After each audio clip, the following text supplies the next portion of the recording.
Testing, testing, 1, 2, 3, 1, 2, 3, testing, testing. Loud and clear.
Good evening, everyone. Good to see you all for this regularly scheduled board meeting of the Ventura County Community College District. We'll call this meeting to order under item 101 and item 102, our standing ground rules and the board vision. Chancellor, under item 103, recommendations of the agenda. And for everyone's benefit, under item 104, there are changes to the agenda. Item 2.01, the one closed session item has been pulled. There was a report received from the Associated Students, Moore Park College. And then there were numerical or mathematical revisions to items 10.06, action to approve acceptance of quarterly financial status report. And that is it. And do any of my colleagues have any consent items that wish to be pulled? Yeah. Trustee Chancellor. Kind of, what looks like at this point, 10.02, 12.01. Think that it, but I made a list. It's not shown up in my sent mail, so you may have to add one. Okay, Chair Perez, trustee Lichtel. I'd like to add 17.0. I guess that's not a consent item. I apologize. 10.06. And that's it. Okay, And I too have an item under 10.02 and it's. okay. Very good.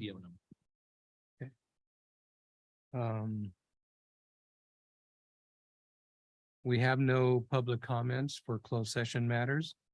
And we will just go to recess and reconvene at the appointed hour of 6:30. Thank you very much. See you then.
Good evening, everyone.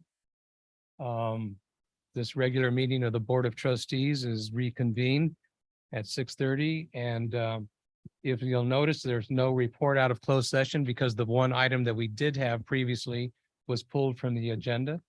So that brings us to item 3.01, pledge to the flag, and I would ask Dr. Lisa Putnam to lead us.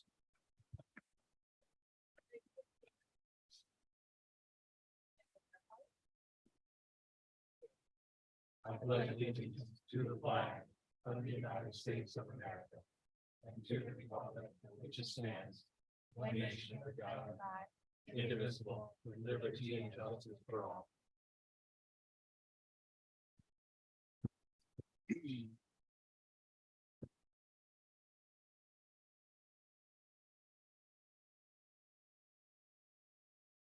And 303 is public comments. We have some written public comments that are posted on the website on the meeting agenda. And they are primarily regarding inquiries about the status of the remote work program, pilot program. And I have two speaker cards that wish to speak here tonight. The first is Michael McQuillan, followed by Joshua Chancellor.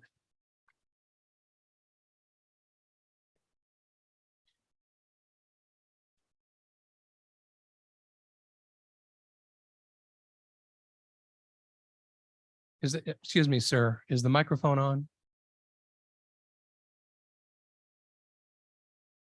Today is my last day of tenancy in this building as a tenant in suite 120. When I signed the lease for this building, it was owned by Pacific Oaks as a private business, which was not exempt from property tax and paid property tax. In my lease, there was a clause that says that the lessor is responsible for all property taxes. Well, Pacific Oaks Credit Union sold this building to an investment group. That group then sold it to the district. The district is exempt from property taxes. So you have a savings of the property taxes that would have been paid by any other owner of this building. That was not passed on to me, and I didn't expect it to be. But I did receive a bill from the county for possessory interest for my share of the building. And it listed the criteria as the value of the land and the value of the improvements on the land, which is exactly what property taxes are based on. So when that came, I sent a note to the district saying that this tax ought to be paid by you. And I got back the response saying that the district would not pay it. And that if I didn't pay it, it would be my problem. So I did, I paid it. But I deducted it from the rent because it was a duplication of property tax that I'm already paying. And nothing happened. I didn't hear anything. And there was another tenant, it was Westphalia Fruit Marketing Company, and they did the same. They never heard anything. Well, after 3 cycles of this, I did get a question from Terry Kobos, who was at the time my contact with the district. And she's asked me to demonstrate that I had actually paid the tax, which I did. So, and then I never heard more. Well, then later, when COVID came along, when we came to a shutdown, I said, okay, I'll be a good citizen. I'll go home. When the 2 weeks became 4, I said, I'm not gonna be able to keep on going here. So I contacted Terry Kobos again. And I said, can I get forbearance on the rent until we get going again? She said, I'll send it to management. Never heard another word. So I didn't pay the April rent. Came back, I got everything going. I started practicing again in May, paid my rent every month since then. And then about a year ago, when I wanted to work on my extension on my lease, my representative contacted Dr. Al-Fatah, and he said that I was $50,000 in arrears and that they wouldn't talk about an extension on my lease because I was in arrears. I'd never been told I was in arrears. So they gave an accounting on it. But along the way, we actually were a couple of times, that's me. They took my May payment, applied it to April, and put a $600 and something late fee on it.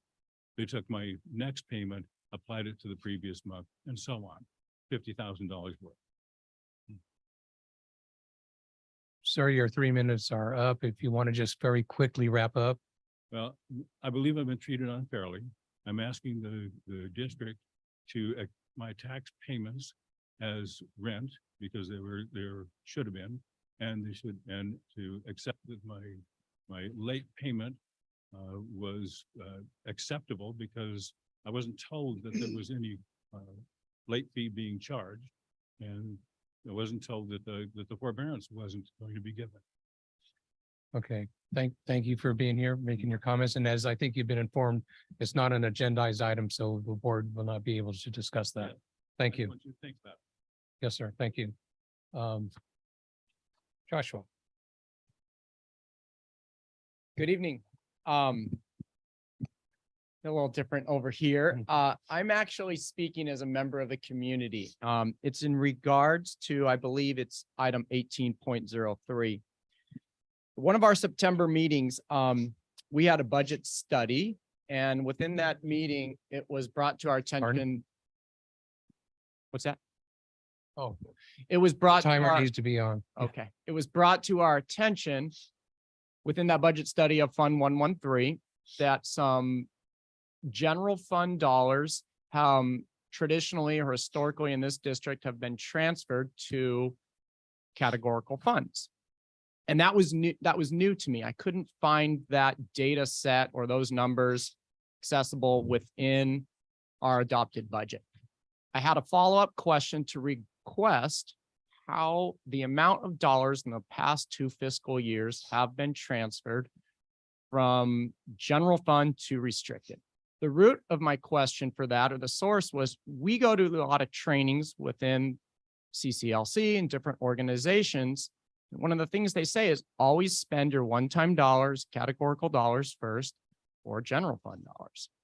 So I had a question on that, and the response from the district in that, and this was new, was, well, you need to fill out a request and the trustees need to vote on that. I believe these are public fund dollars, and the public, myself included, or anyone in the public, is entitled to information regarding those dollars. Some of the handbooks that we have, I'm going to read off some of the information that we're given. These are for trustees. Financial oversight. Board trustees are responsible for providing financial oversight to ensure that the college operates within its budgetary constraints. They monitor financial performance, review financial reports, and address any discrepancies or concerns. Resource allocation. Trustees participate in decisions related to resource allocation. This involves determining how funds will be distributed among different departments, programs, and initiatives based on their importance to the institution's mission and goals. Another one, transparency and accountability. Trustees have a responsibility to ensure transparency and accountability in financial matters. This includes communicating budgetary decisions to stakeholders, being responsive to questions and concerns, and ensuring that the college financial practices adhere to ethical and legal standards. 18.03 tonight is determined on a vote of trustees to see if this information will be provided. And that's the issue that I have with this item. So I also have, depending on, I'm going to submit this tonight before that item, but it is a California Public Records Request Act. And that is for that information that I publicly asked for. And I know we're still voting on this, but this is important information for the community, but also for me as a trustee to understand how we use our dollars and those practices. Thank you. Thank you. That brings us to item 4.01 and 4.02, which are the acknowledgement of new employees and the recognition of Ventura County Community College District retirees. They are all listed in the agenda packet, and will be addressed in the various reports following throughout the meeting. That brings us to item 4.03, acknowledgement of guests and special recognitions. And I have three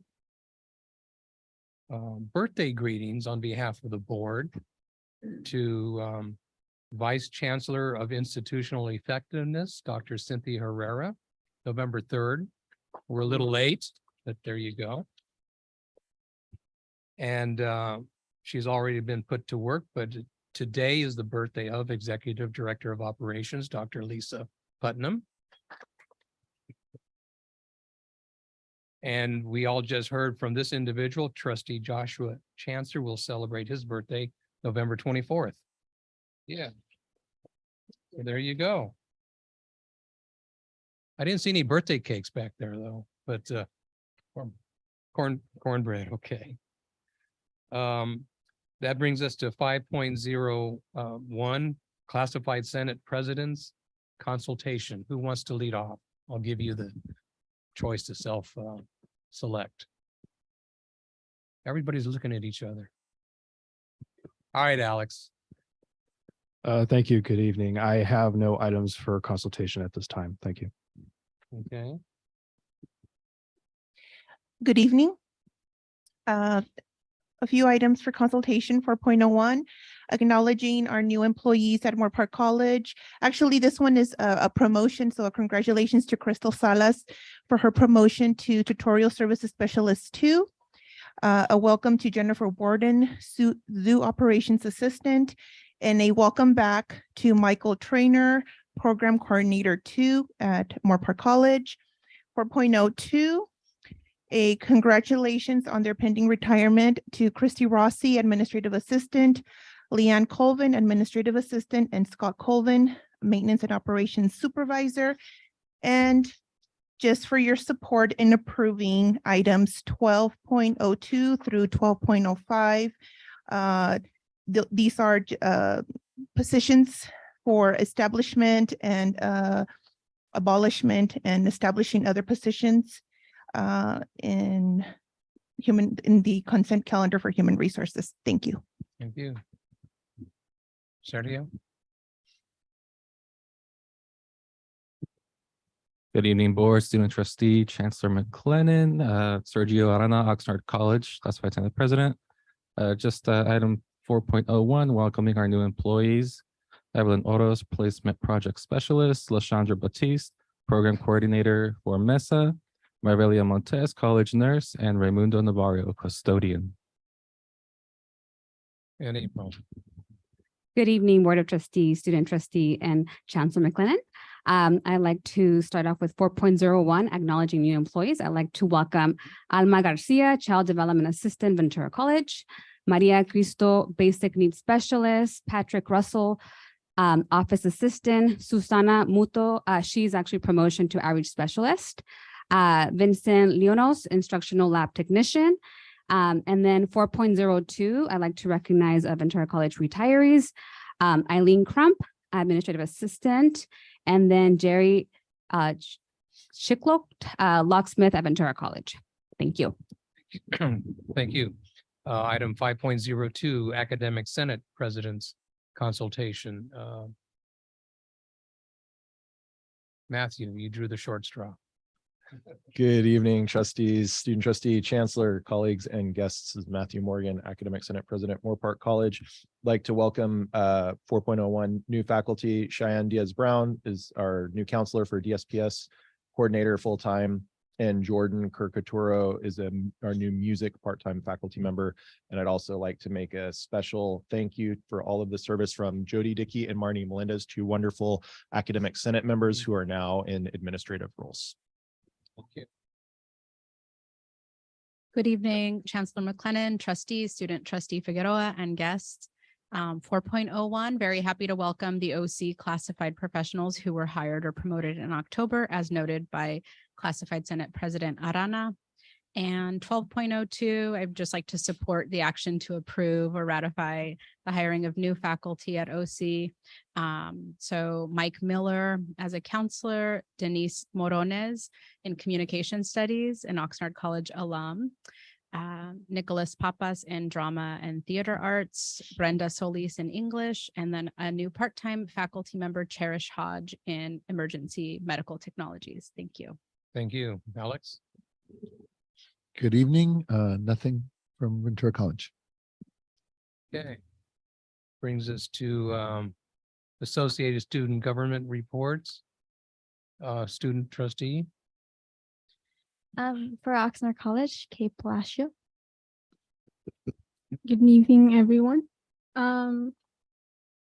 Since our college got chosen by I Stand With Immigrants to receive t-shirts, I know Ventura College did too. We passed out t-shirts to students and had a heartfelt conversation where some of our staffs and students shared their journey as immigrants. In celebration of First Gen Day, we held a financial literacy workshop and participated in a first gen door decorating contest. Furthermore, in the spirit of Thanksgiving, we collaborated with Basic Needs to do a Thanksgiving food distribution. And this Sunday, we will be helping OC Foundation to give back and to show our appreciation to our Sunday market vendors by giving out food and taking them personally. Lastly, we are going to launch our fall feedback survey at the end of this month. We worked with our institutional effectiveness department with questions and strategies to make sure we get as much students and as much data that we can. And that's it for my report. Thank you. Ventura College, Mark Kopp. Good evening, Board of Trustees. I just wanted to recognize that we were approached from an outside organization today at our board meeting. They are known as RCSS, and they encouraged a lot of good change within the college. And so I'll be bringing that to the respective participatory governance committees. Currently, the students are working on 3 resolutions, and we will go ahead and contact the district council committees for further guidance and support. We are also thankful to create a new scholarship for our students pursuing careers in LGBTQ affairs, and that was in part with the foundation and a faculty member at Ventura College, Nicole Falco, and that scholarship was made in honor of her mother's passing. So I'm very thankful for that. And I did want to mention, we are very excited to attend our first conference as a board of directors at the SSCCC's Advocacy Academy. And so that will be the 1st through the 3rd of December this year. So we're very excited. Thank you.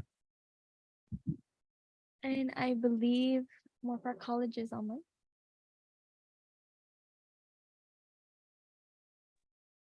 Hello, my name is Tara. I'm serving in place of Judah. I'm the Director of Constitution and Standing Rules. I'd like to share out a couple of things that the ASMC has been working on. One of these being that the ASMC has approved a permanent prayer and meditation space on campus within our student activities office. We are now currently drafting a budget and receiving student input to create a safer, inclusive environment for students from all communities. On this note, I'd also like to add that especially now the ASMC continues to support students in exercising their rights to free speech and assembly, as well as overall increased support for all students. Next, ASMC has conducted a review of the Student Elections Handbook, and our board has supported a decision to adjust the elections timeline to ensure a greater engagement of students as well as an easier transition. We have also reviewed the trends of student participation in student elections, and we have to report out that within a 13,000 student body, 13,000 population student body at Moorpark College, only around 200 students vote, which means we have a voter participation of around 1.5%. Which means 1.5% of student voices can be represented here. As the chair of the elections committee, I'm also working with the ASMC to elevate student turnout, as well as facilitate the methods of administering voting ballots. We are looking for administrator and district support in using existing platforms such as Canvas or Dashboard, so that ballots may be more accessible for students. The ASMC has also attended the SAA Student Leadership Conference, where I and other members attended trainings in various disciplines, including the training specializing in the AB 963. Afterwards, the ASMC has been working to determine the current deliverables for this bill and how we can meet them. The ASMC is also taking a lead on creating a civic engagement and voter empowerment action plan. Next, the ASMC will also be attending the SSCCC Advocacy Academy, where we will further be learning how to advocate for larger legislative representation, as well as resolution writing, which has the potential to impact statewide policy. Lastly, the ASMC will be working with Ventura College ASVC to establish a previously joint resolution, now updated to administrative procedure changes, that is meant to encourage student representation on district-wide hiring committees. And that's it from Moorpark College.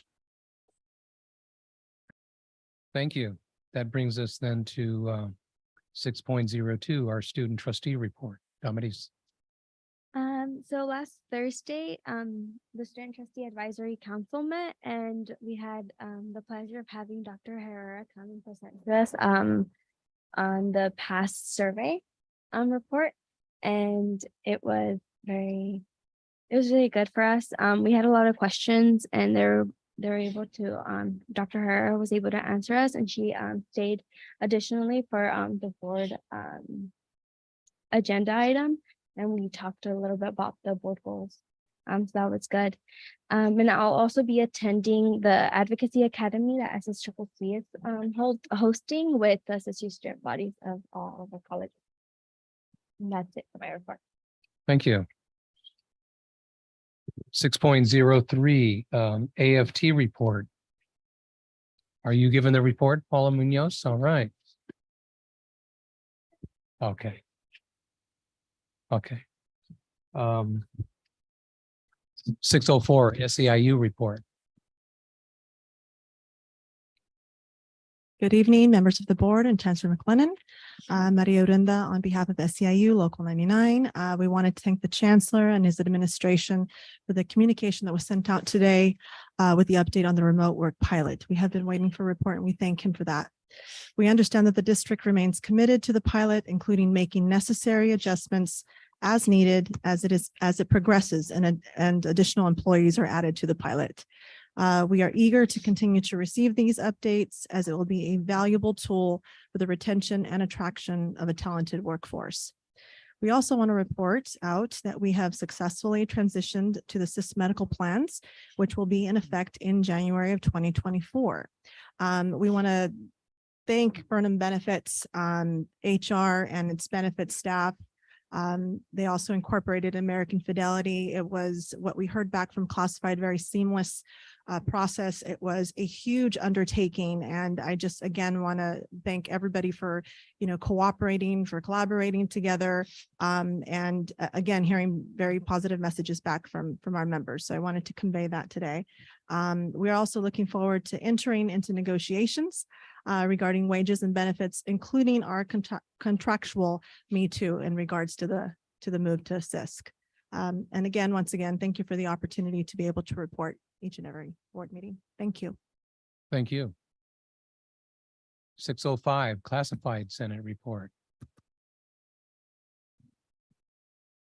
All right, thank you. I just have a few recognitions here. So first off, congratulations to David Cienfuegos on promotion to purchasing specialist, as well as welcome Richard Padilla as purchasing assistant, and welcome back Leanne Twang as senior programmer analyst, as well as just give recognition to our benefits team for the hard work that they provided during the open enrollment period. Thank you. Thank you. Good evening once again. A couple of items from our Moorpark College Classified Senate. We are working on planning our annual holiday luncheon, which is scheduled for next month, Thursday, December 7th, which you are all welcome to join us for our annual event, which also serves as one of our major fundraisers where we auction off various gift baskets that our departments, divisions donate, and other items that are raffled in throughout the event. And also our Senate has been working in collaboration with our Heritage Month Committee in developing the events for this month's Native American Heritage Month, which started off last week with a week-long event at our library where they held an event called Those Who Have Shaped Our Stories, Dia de los Muertos Community Ofrenda. They had an ofrenda available for students to come and add in memory of a loved one. And then they also were able to work on calaveras in honor of anyone who has shaped them in their lives. We also had Dia de los Muertos event on November 2nd, where we also had an ofrenda. And this was in collaboration with our Associated Students and Latinx Club. And today we had the Latinx lead Tlacopa Nastic Fire Dancers who performed in our quad and also provided an educational information on the significance of the various dances that they did. And they also did a group participation of our students. Next week, and actually tomorrow, we are welcoming Julie Dumame Chuma's elder, who will be presenting on traditional Chuma storytelling. And to end our Native American Heritage Month, we are welcoming the Mixteco Indigena Community Organizing Project, MICOP. They will be doing a presentation on all of the services they provide to the various Indigenous migrant communities in Ventura County. And it's going to be an informational session for our students, our faculty, and our staff. Thank you. Thank you.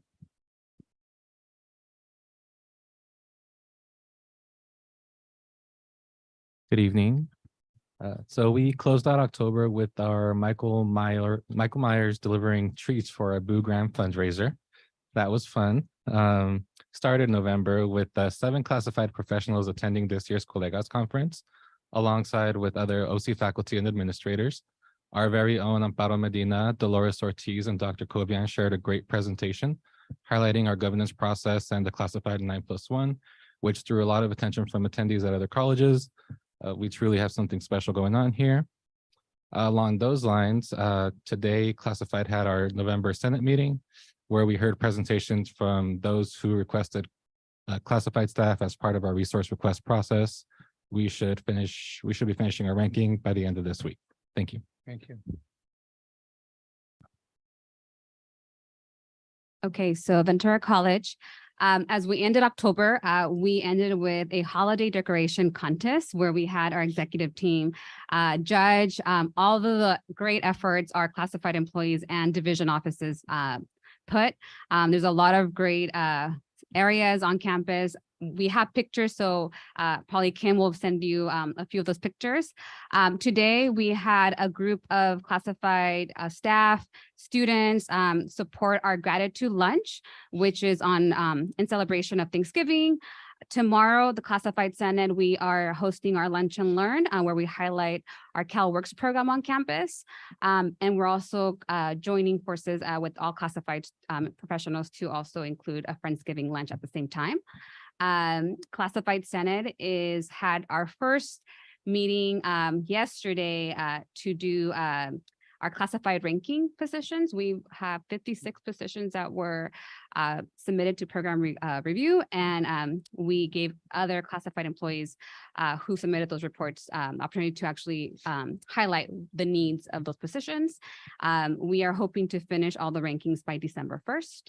And then the last is the collaboration the Classified Senate has with our executive team, with our holiday gathering and Classified Senate gift basket, which is our annual fundraising.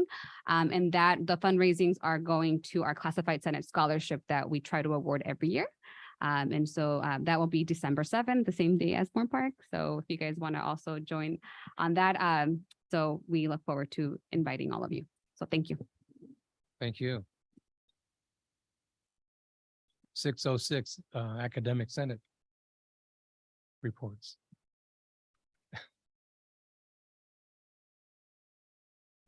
But written report, and I don't have anything to add to that.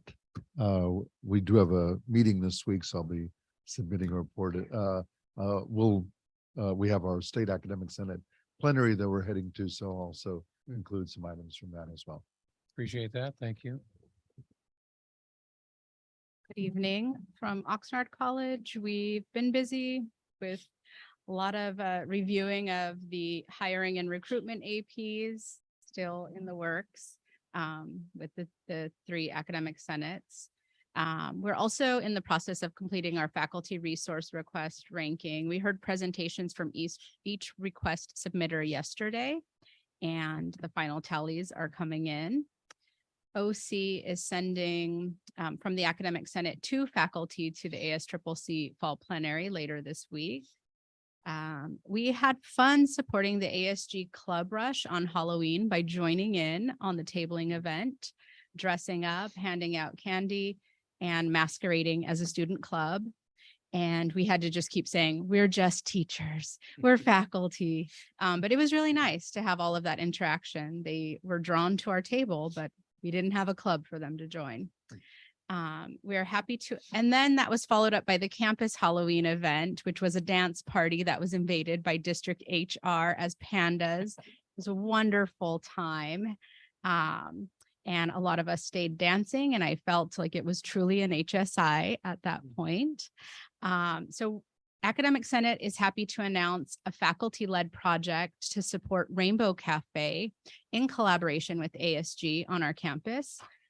So we'll be meeting on November 30th at Rainbow Cafe, which is a support group for LGBTQIA+ students. Students will share a meal, and then we'll head over to VC to their production of the play, The Laramie Project 10 years later. So all students, faculty, classified professionals, and administrators are invited to join the fun in supporting LGBTQIA+ students and community. And Interim President Cobian is also supporting this effort by providing the meal for students to share. We are proud to announce that we are celebrating the retirement of 2 amazing colleagues this fall. Linda Camaila and Robert Chaparro. And we want to thank them for their commitment and contributions to the students, campus, and community. Particularly Linda for her service as an Oxnard College Academic Senate President and a former Academic Senate President, and Robert Chaparro for his long record of service to the community at Ventura College and in Oxnard. We'll celebrate them on 11/27, along with a holiday celebration and a basic needs, food and hygiene drive. And while our campus had an amazing Dia de los Muertos event in collaboration with numerous community groups and members, we also supported a group, as Classified Senate President Arana mentioned, a group of about 12 classified faculty and administrators to attend the Colegas Conference in Long Beach. So Colegas is a community college organization for Latinx professionals. Our OC presentation on shared governance and Latinx leadership was a full room of 100 seats plus standing in the back. So it was certainly a success and a great experience. Thank you. And please convey a shout out to Linda for her work on OC Live and all the rest that you mentioned. And you're right, Robert Chaparro was a great community member beyond OC itself. So I'd just like to close the loop on one issue that it sounds like a lot of us are having right now, and that's prioritization. On November 7th, we completed our faculty prioritization process. The 2.5-hour meeting to prioritize full-time faculty requests is the culmination of about a month of intensive planning. During that month, 4 people provided an essential service to the Academic Senate, and I'd like to use this report to thank them for their work. Our technical data specialists, Christy Malek and Kim Waters, our research analyst, Andrew Lefebvre, and our Dean of Institutional Effectiveness, Oleg Bespalov, took on the monumental task of converting our prioritization process to an entirely digital format. While they have always provided exceptional institutional data analysis for our past prioritization processes, their assistance in the usual data analysis was outdone this time by their ability to help us build a new ballot tally process entirely from scratch. Senate's aim was to provide a more transparent and fair prioritization process. To the extent we were able to succeed in our aims, we owe a tremendous debt to those 4 people. Their rigor, collegiality, speed, efficiency, and creativity should make our district proud. Thank you. Thank you. That brings us to 6:07, the president's reports. Dr. Hoffman's.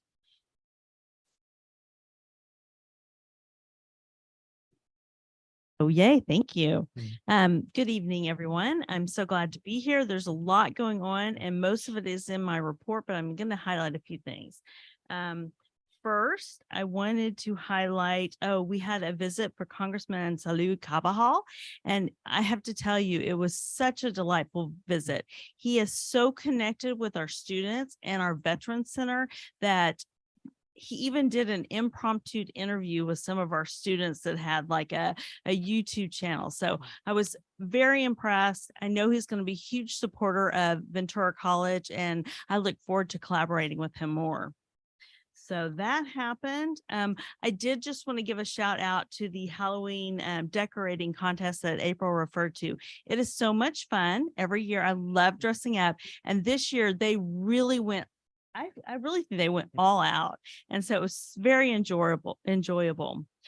Also, we are working with the 150th anniversary of Ventura County. We have an oral history symposium, and the one event that I wanted to bring to your attention, of course, all of them are mentioned in my report, is on Thursday, November 16th from 6 to 8 p.m. We have a panel of the history of Ventura, its culture, politics, and development. Special guests are Bessie Blanchard Chess, Al Gilwin, Gwen Alferez, and Susie Arianes Wilford. And so we're really excited to have that very prestigious panel speaking on that evening. Next, we had a wonderful meeting today. As a district, we're really looking at how we can leverage our resources and work together to move our district forward. And so this morning, everyone met at Ventura College, our cabinet and our Ventura College executive team and deans. And we talked about issues, or as Rick calls it, our major rocks or big rocks that we're trying to move forward. And we're trying to do it collectively as a district. Obviously, as an individual college, it would be a really heavy lift, but when we're working collaboratively together, I know we can get this done. And so we took our master plan that we're working on, and we looked at student equity and persistence, student enrollment growth, and enhanced and improved processes to move us forward. And some of the issues we talked about were transfer level math and English, obviously basic needs, our support of our East Campus in Santa Paula, and our dual enrollment, our baccalaureate degrees that all 3 colleges are have now been approved. So we're really excited about that. And then we've had a lot of improvements in technology and how that is supporting our efforts at the colleges, our facilities plans, and other issues. And so it was a really robust conversation, and I'm really excited about that movement and working to collectively as a district. The other thing I just want to make sure, and probably my colleagues are going to mention this, is all 3 colleges for the second time in a row have been nominated for the Aspen 150, which is such a huge honor. I mean, to be in the top 150 colleges in our nation is something to be very proud of. And Rick also mentioned this earlier, that we're the only district that he knows of and that I know of that all college are being recognized. So we need to not keep that a secret. We need to get it out there and shout it loud. The last thing, we just were notified, and sorry, I was texting you, Rick, so surprise. Ventura College was notified today that we are a bellwether top 10 for our basic needs program. And I have to really thank our financial aid officer, Alma Rodriguez, who has her heart, her passion, everything she does is just top notch. And she has helped get us recognized. So I really appreciate it. And that's really exciting for Ventura College. So that's my report. Exciting report, and thank you very much, and congratulations on the bellwether. Oxnard College, Oscar.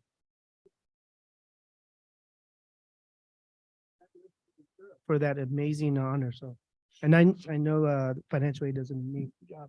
So congratulations. I want to mention a couple things that didn't make it on my report, but first of all, something that Dolores mentioned, our Dia de los Muertos event was an amazing success. And it's partly, a big part of it is all the community support. We had about 15 community organizations that really helped make this possible. We had over 500 students and community members who showed up, and they had an amazing time on campus. And I want to recognize some of those organizations, in La Quech, Lucha, LULAC, Oxnard College Foundation, Del Rio School District, Oxnard Union High School District, Port Hueneme, Vida Newspaper, our Title V grants on campus, Ventura County Arts Council, Ventura County Behavioral Health, and just to name a few. So thank you for your support of Oxnard College and this event. It's becoming a signature event at Oxnard College that we want to continue to grow. This weekend is our first playoff game for our soccer team. They play Antelope Valley College at 2:00, and I know it's gonna be a tough game for them, but we're really cheering them on and wishing for their success. Oxnard College will also be hosting the last performances of El Bracero de Buena Vista on December 1st and 2nd.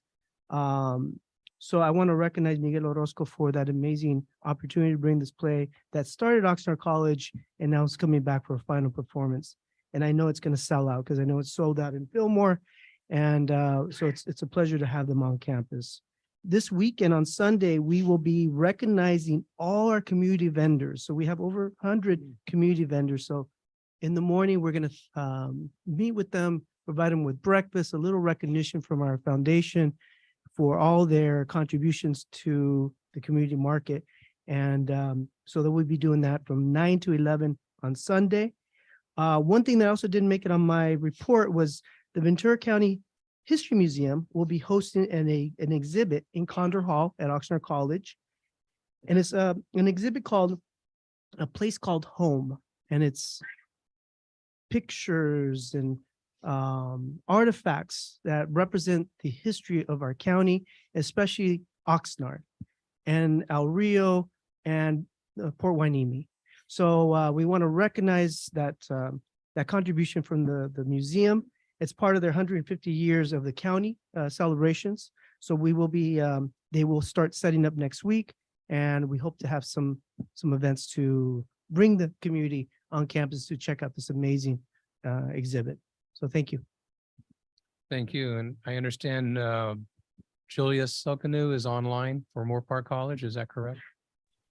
Yes, I am. I am in my car and parked on the side of the freeway, just so I can give this presentation. This is talk about dedication. I am safe, actually.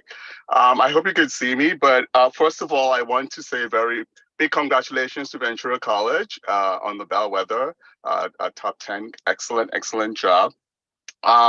This afternoon, actually earlier today, Moore Park College was recognized by the Campaign for College Opportunity, and for our excellent numbers of ADTs. The college is identified as a champion of higher education for the number of students who have completed the ADT and transferred to the CSC and the UCs. We also, as was mentioned earlier, are once again an Aspen 150 eligible institution. And congratulations to our faculty, to our staff, to our administrators, and particularly to our students who raise the bar every single time, and they are really the product of the great work that we do at Moore Park College. I also want to say big kudos and thank you to faculty, administrators, and our staff who presented at the RP group webinar.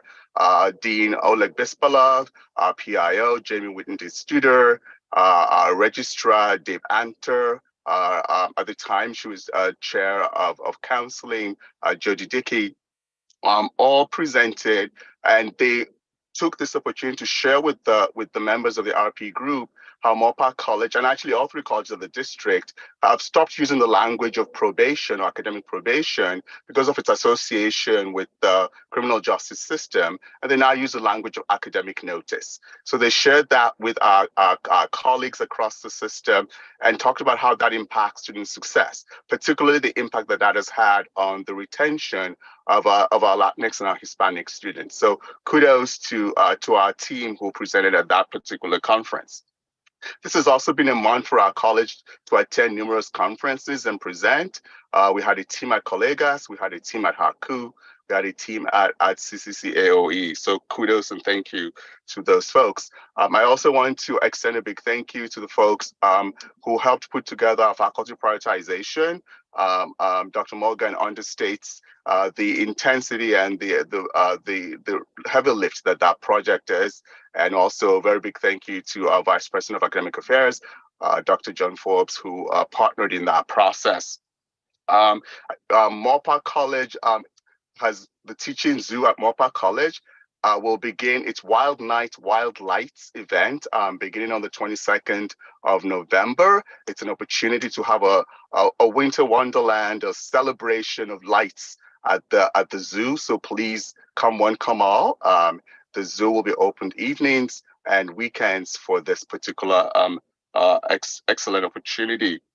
I also want to share with you that I had the opportunity of going to the NACE conference with Chancellor McLennan, and it was a great opportunity to not only be in a community that refers to itself as the NACE Nation, but to really embed oneself and be integrated into this whole notion of really thinking of having an entrepreneurial mindset, even in disciplines that are not business or entrepreneurial, but just the notion of preparing our students for being in an entrepreneurial world, and particularly integrating the sciences and integrating the arts into this entrepreneurial mindset. So that was an excellent opportunity to learn more about integrating entrepreneurial mindset across the curriculum. Finally, I do want to recognize the fact that our students at Moorpark College have struggled over the past couple of weeks with the incidents that are going on in the Middle East, and our students from our Jewish club, as well as our Young American for Students and our Muslim Student Association, have really held themselves to the highest levels of decorum, and they've used this as an opportunity to share with the campus community the numerous and nuanced issues at hand. Our students have not only been respectful of one another, but they are encouraging their colleagues to do the same. And I do want to use this moment to thank them and to call attention to their high moral standard. Thank you so much. Thank you, Julius, and be safe out on the road there. That brings us to item 608, board committee reports, and I'll ask Administrative Services Committee to provide their report. Thank you, Chair Perez. We met on October 25th and addressed a number of items, many of which are on tonight's agenda, but also received information, had a discussion about the Equal Employment Opportunity Plan update based on a request, thank you, of Chair Torres, Trustee Torres, Co-Chair Torres. And that plan has been submitted to the state, and it undergoes, I believe, a 4-layer review process before coming back to us with comments. And then those comments will be addressed, responded to, and will come back to this board ultimately for approval. Did want to point out that there is one item in the minutes having to do with the renewal extension of management contracts. We actually did not take any action on that particular item. And those minutes, when they move from draft to official form at our next meeting are approved, will reflect the fact that that was just a placeholder, but because we did not have the backup information at the time, and that is again on tonight's agenda for action with the appropriate backup. Anything you'd like to add, Trustee Torres? Thank you very much. Again, a very, very valuable and robust meeting. Thank you. Trustee Lichtel and the past committee report. Oh, excuse me.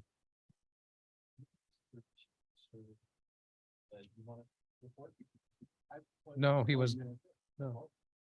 I Got my was there. meetings That's why crossed I'm out. asking. You were there. That's right. why I'm asking you to give the I report. see you're passing the buck. I get that, Chair. So the past committee, I think I speak for all those that have been involved, Chair Perez, as well as Trustee Chancellor. We appreciate the calendar that's been developed that kind of gives us an idea of what data is going to be brought and reported on. More importantly, of course, we appreciate the discussion. I thought that John Coney and Jennifer Lozano did a great job. They were very patient, very thorough in presenting the information and very efficient in answering our questions. So that was very much appreciated. I think the data that's coming to the committee is extremely helpful. The 3 reports that were submitted as part of the agenda later on in the agenda tonight, I thought were outstanding. I wish I could tell you that I read every single piece of those, but I did look through a lot of the data and did focus on a few of those items. And again, that data is really well presented and very much appreciated. And then again, we look forward to the Chancellor's presentation on AB 1705, which I think will be either at the board meeting or at our past committee meeting It will this be, coming month. it will be at the past meeting, passing through the past meeting on the way to the board. Perfect. So thank you. Did I miss Okay. anything there, Chair Perez? No, you hit all the high notes. Thank you. That brings us to the consent calendar, and we have 3 items that were previously pulled, items 10.02, 10.06, and 12.01. Is there a motion to approve the consent calendar except for those items? Second. Thank you. Student trustee, how do you vote? Aye. Thank you. Board, all in favor? Aye. Opposed? None. The consent calendar passes except for those items. The first item, 10.02, is pulled by trustee Chancellor.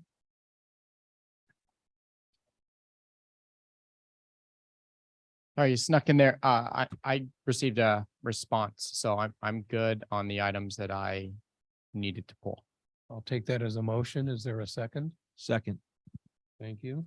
Student trustee, Aye.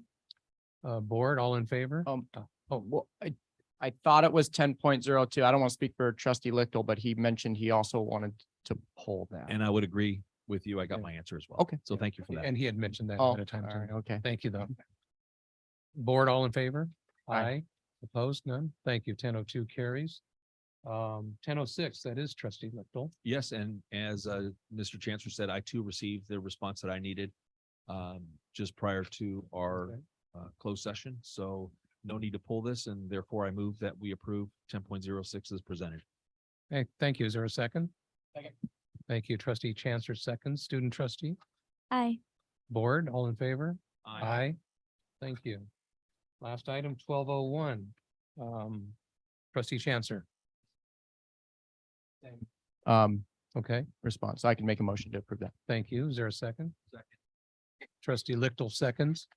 Student trustee, Aye. board, all in favor? Aye. No opposed. Thank you. Chair Perez, comment? Yes, if I sir. may? Yes, sir. Appreciate the staff getting back. I provided my questions yesterday afternoon. I apologize. That's later than usual. Wasn't on the beach, but I was extremely busy this weekend. And I did, I think this is a great way for us to do business, get those responses, before we have to come here and hash those things out. So I really do appreciate staff's work on that. Well, and I want to thank everyone involved because this shows that the process does work. We can get our business done efficiently. It's been an extraordinary time in the district, so patience is needed all around at times. That brings us to item 13, board policies. As mentioned in the committee report, all 3 items were addressed, and they are revised and minor revisions, but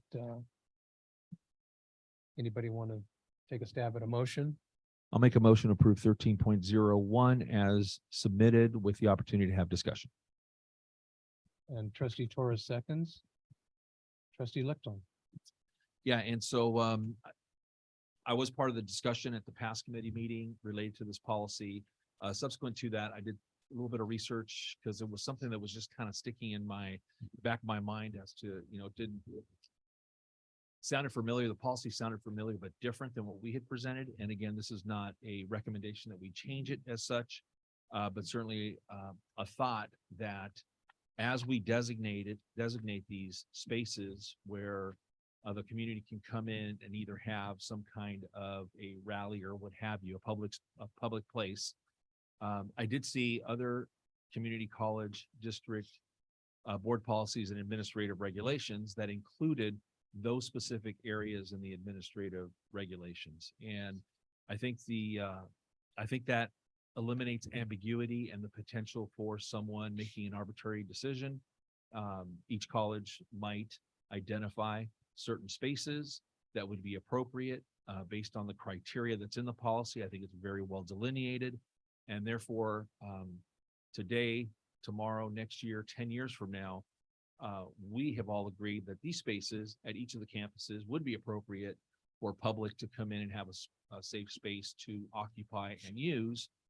And someone down the line doesn't make a mistake in denying a particular group that may come back to haunt the district or that individual or the individual site. So again, I'm not suggesting that we add it necessarily, but I do think it's makes it for a cleaner policy.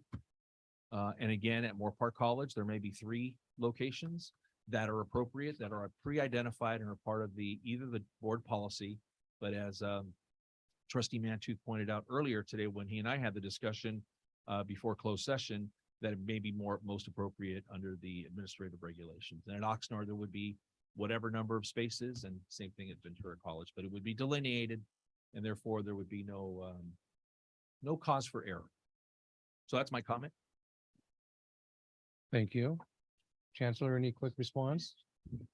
Just one, I really do appreciate that. And I did see your comments earlier, and I did not have a chance to address them. One of the things that I looked for when I looked at the procedures for this was, and we discussed this as it kind of made its way through, were those places that are typically not subject to being public spaces. And you see those in there where institutions have gotten in trouble. And I don't know the particular ones that you looked at, and they've come under attack from organizations like FIRE, which stands for the Foundation for, I can't remember what the acronym is, but they've taken institutions, especially universities and colleges, to task about identifying what they call free speech zones. And the conflict is in relegating people to those places instead of what could be other public spaces. So what I liked about what I read here was it said, these are typically not those public spaces. It went the opposite way of saying, these are typically not, which kind of leaves open that question of what might be. There's been, it's probably going back now 10 years or so, quite a bit of litigation around the whole free speech zone sort of concept. If we were to do, and I'm not saying we shouldn't do something like that, but if we were to do it, we'd really want to leave it, it by definition have to kind of leave it up to the public to also define where those public things need to happen. We'd have some challenges if we tried to constrain that too much. We can deal with it from a time, place, manner perspective if it's a large rally and there's going to be microphones and things like that. So I understand the perspective. We just need to be cautious with it. Okay. Student trustee, how do you vote? Aye. Thank you. Board, all in favor? Aye. Aye. No opposed. Thank you, trustee Lichtel. Chair. Sorry. yes. Really quick, can I abstain from 8.05? Because I wasn't there. Yes, we can, let's get through these two, and we'll go right back to that and change or call for the vote. Procedurally, you voted in the affirmative, right? So you can ask for immediate reconsideration. 1302, action to approve board policy 4021, program review and discontinuance. This again was, as mentioned, went through the process and through the committee and is presented here for the recommendation for approval. Chair Perez, I'd like to move approval, but I have a query. Sure. Can I ask for a second? Second. Would there be any other circumstance other than adult education where we would be discussing the delineation of functions agreements and having them brought to this board by the chancellor? And if so, would that exist elsewhere in policy?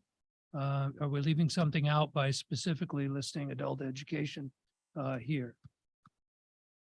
Chancellor, I'll ask you or ask you to ask your team. Just want to make sure we're covering as many Yeah, bases I as think possible. this one, I'm guessing, I'm not gonna guess. I don't know Thank the you. answer to that, but this one in particular was dealing more with a title change than a change to the existing policy. But Dr. Rare, do you have any? It was knowledge? because of searchability. And so one of the challenges we're having with program discontinuance specific to adult education, which the AP addresses, individuals were having a hard time connecting that to this particular procedure. So that's why we added the adult education. But to the question of, are there other occurrences where policy would apply to this sort of thing?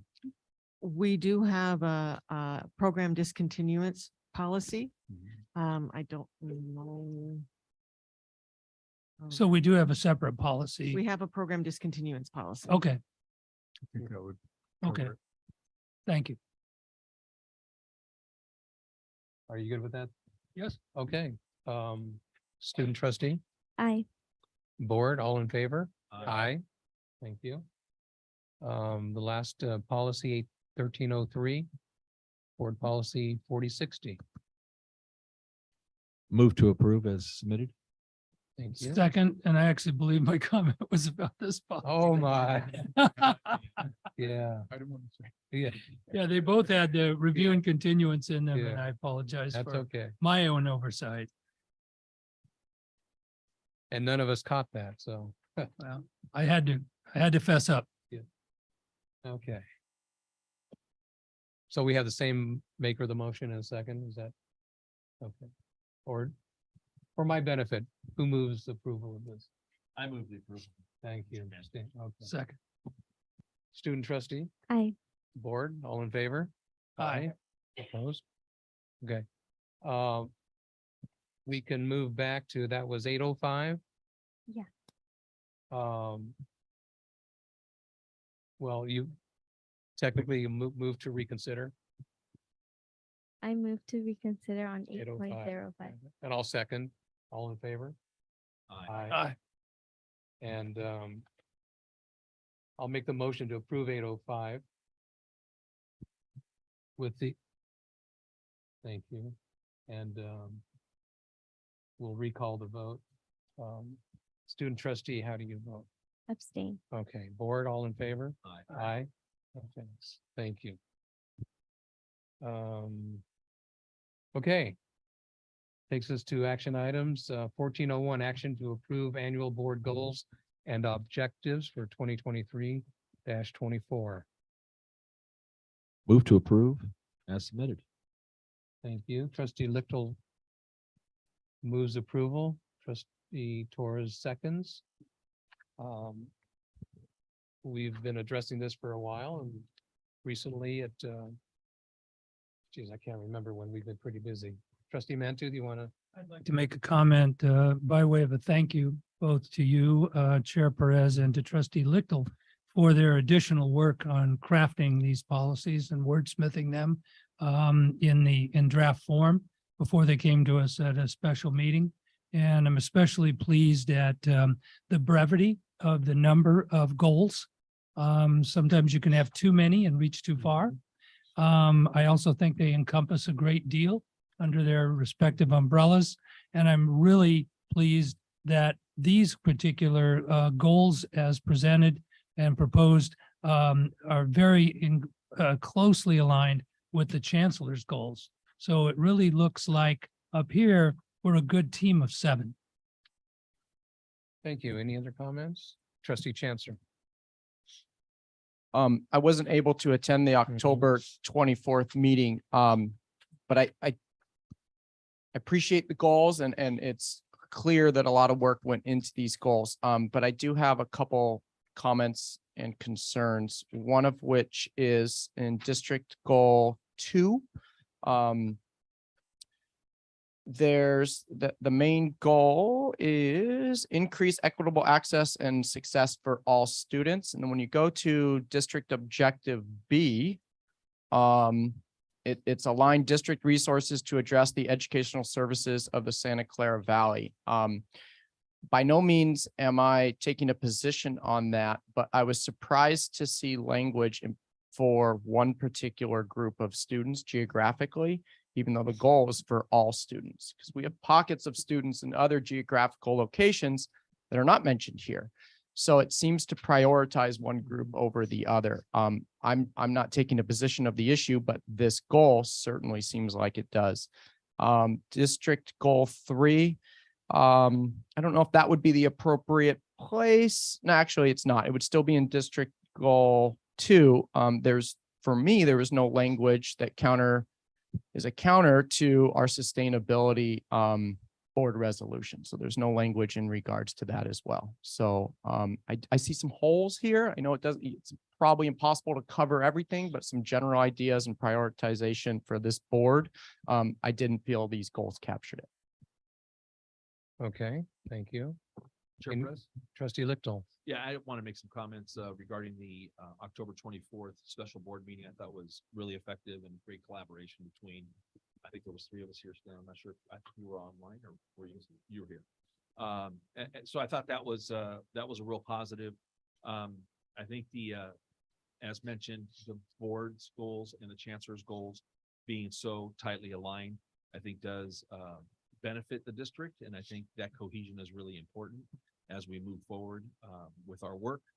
And though I think all these goals are certainly essential, there are 3 of these goals that to me kind of stood out. And if it's okay, I'd like to share kind of those priorities from my standpoint. The first one is board and chancellor working toward alignment and pursuing vision and strategies. And I believe that is one of the board's goals. Again, I think that cohesion is really, really important as we move forward. And I think there's a fine balance between accountability and support and oversight and collaboration that I think we can reach. It's this perfect equilibrium that I think is feasible, and hopefully we're working towards.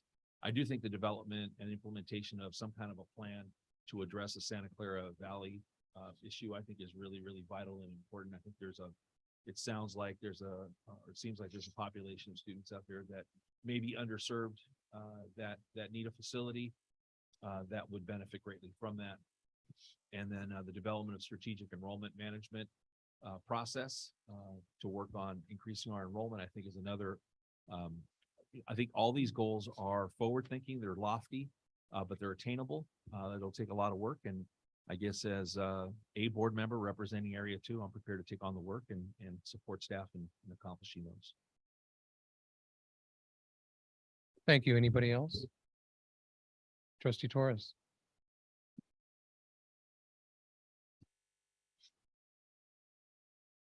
One of the things that was mentioned, Trustee Chancellor, was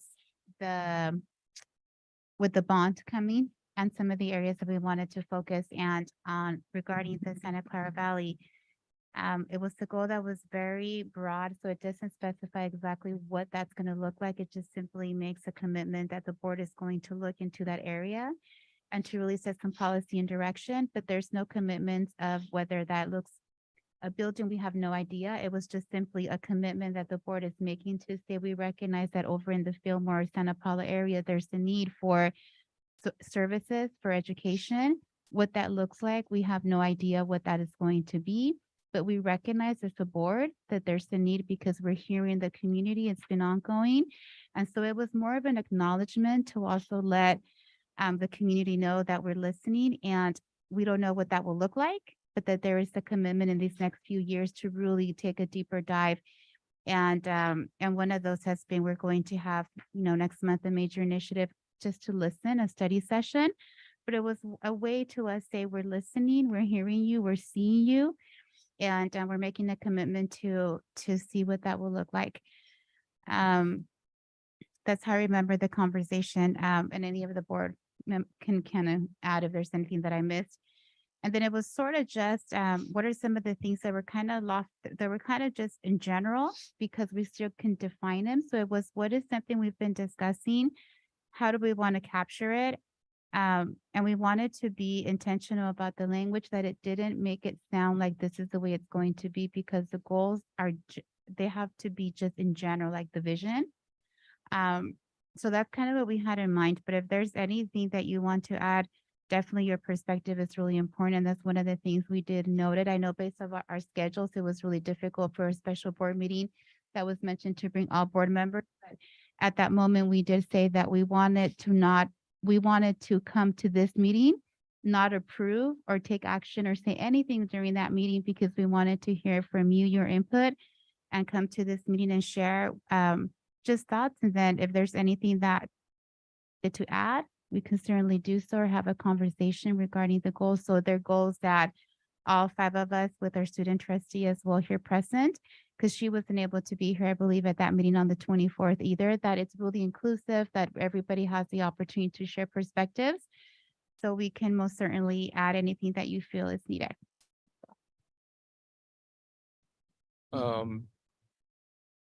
I appreciate your comments.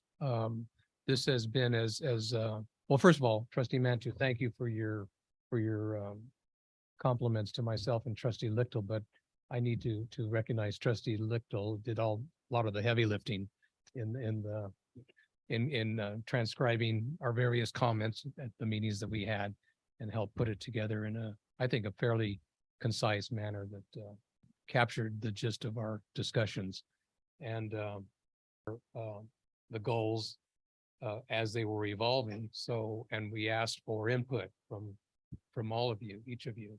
So, and you know, we could open up discussion, but then I'm fear that we would end up with a greater list of goals than we agreed upon right now. And you know, and regarding sustainability, we've had prior extensive board discussions on that, and I think we came to a resolution of addressing how this district will deal with sustainability matters. Chancellor, you had a big hand in this as well. Any comments, quick comments you care to offer to help us? Just one thing that I think might help with the first question, Trustee Chancellor brought up about the district-wide goal and the connection and its general broad application and then a specific focus. If you all recall that through the special board meeting with Dr. Helen Benjamin, she captured your interest through specific questions. And this was one of those that came out of that discussion. What she then did was she, in a sense, backed them into your board goals or the goals that already exist. So they're not intended to, it does look like it structurally, if you look at to increase equitable access and success for all students, looks like that this is speaking to that, but it's only speaking partially to fulfilling that. That was added as a place to demonstrate that these specific things that aren't all encompassing are speaking to that particular broader goal in some way. So it's not intended to, it is intended to be specific and focused in that sense, if that makes sense to you. Okay. Trustee Chancellor. Pushing up against, gosh, I think 6 years of being on this board, I've come to realize it is extremely rare that the board gets an opportunity to speak and put onto paper and policy what our goals are. A lot of times we approve things and we have, but it's very rare that the board is asked to create something that represents the direction or vision of this board. And to me, this seems like just that document. And for me, there's some holes in that, and I just can't get behind it. I mean, there's a priority for me as a trustee, my board goal that I was hoping would, there's a resolution behind it, and there's some other things, but I do have some concerns about some of the language with all students. And this is a minor detail. I didn't speak about this, but in District Goal 2, it says board goal action steps. It says fall and spring receive reports. That one just confused me in a sense that as a board, if there's information we need or reports, we shouldn't limit ourselves to some, I mean, and it was confusing to me because fall and spring seems like the whole year anyway. So that seemed odd that that language was in there, but I don't know. It's extremely rare. I don't want to repeat myself that we have an opportunity to speak and say that these are our goals and this is it. So I wanted to feel very grounded in that, and I don't with these. Okay, Chair Perez. trustee Lichtel. I think just to address as part of the discussion, I think the fall and spring disaggregated data was actually a discussion that came out of our past committee. And that calendar was developed that puts us on a cycle and puts the district on a cycle. And I agree, though I agree that, you know, if from month to month or week to week, there's a specific level of data that we require, I think that would be produced for us. But in this way, there's a commitment from the district to provide the board with that information, and now it's all calendared. Thank you to Dr. Herrera and the chancellor, so that we know when that's coming and we can kind of prepare for it. So I think from that standpoint, I think that's where that comes from. I was happy to work with Chair Perez on kind of wordsmithing these and looked through all of the feedback that we received. And Josh, I didn't see any feedback related to a sustainability goal.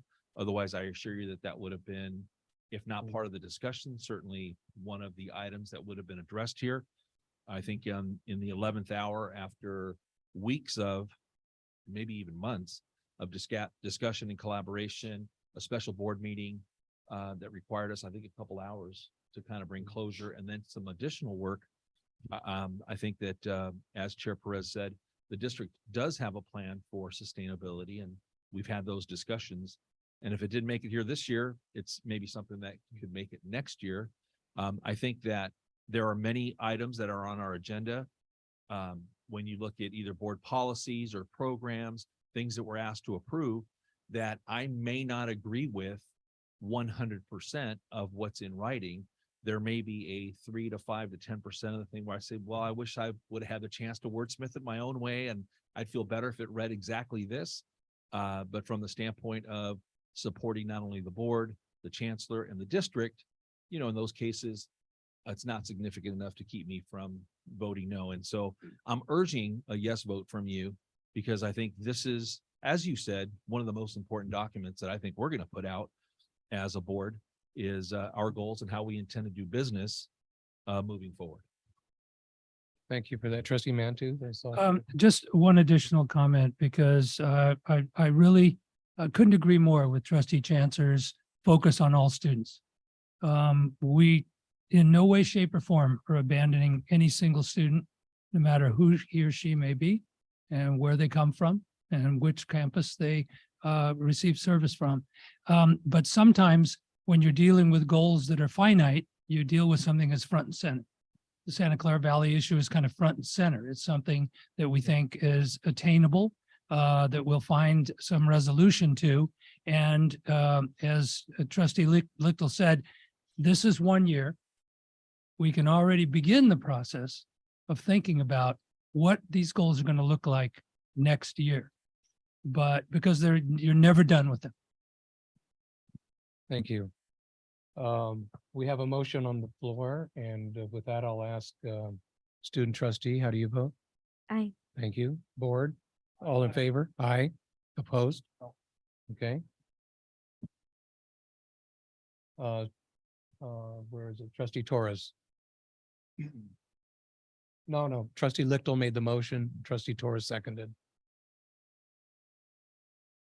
And it passed 5-1. Student trustee voting yes also. Okay, 1402. Chancellor's goals.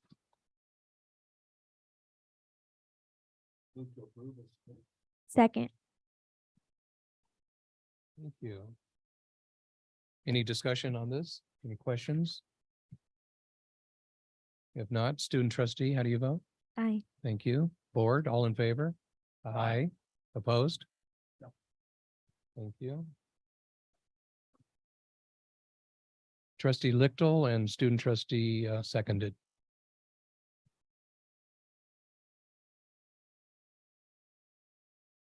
No items under 15. 16, human resources. 1601, action to approve the renewal / extension of management contracts. Chancellor? Thank you, Chair Perez. We have Laura Barroso is online, and she has a readout for this. She'll And I'm sorry, Chancellor, but can we ensure that the sound is a little better now? yeah, can we turn that volume a little bit on the sound? Okay, Vice Chancellor Barroso, I think we're ready to hear you, literally. Very good. Can you hear me? It's pretty weak. You can hear me? Do we have access Hold, to? hold on a quick second, Laura. Okay.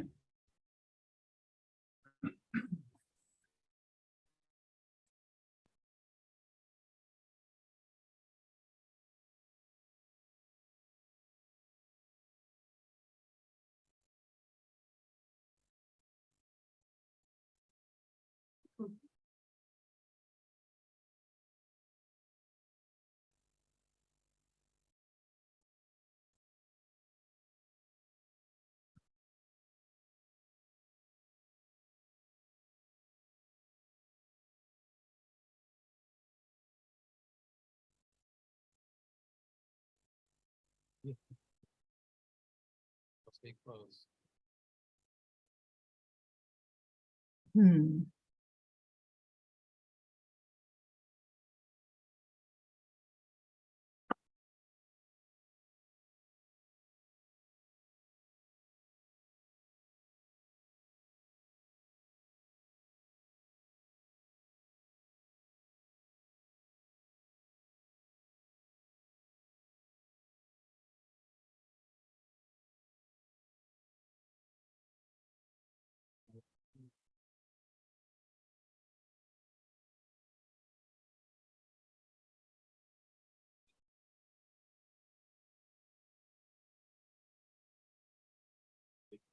We turned up the volume, so can you test? Can you hear me? I'm supposed to start doing a Hyde Park kind of a thing. They create a Hyde Park. Okay, Laura, I think the sound has been fixed. You can begin. Can you hear me? Yes. Can you hear me now? Yes. Can you hear me? Okay, very good. I turned off my video, so hoping that helps a little bit. So good evening, trustees and chancellor and guests.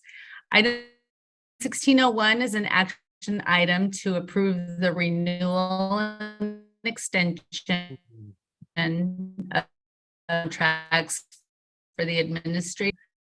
Additionally, before the board votes on the item, I will read out the key terms of the agreement for the following executive management positions. Laura? And that would be president of Moore Park College, vice Laura. chair of institutional effectiveness, and vice chancellor. Can't hear me?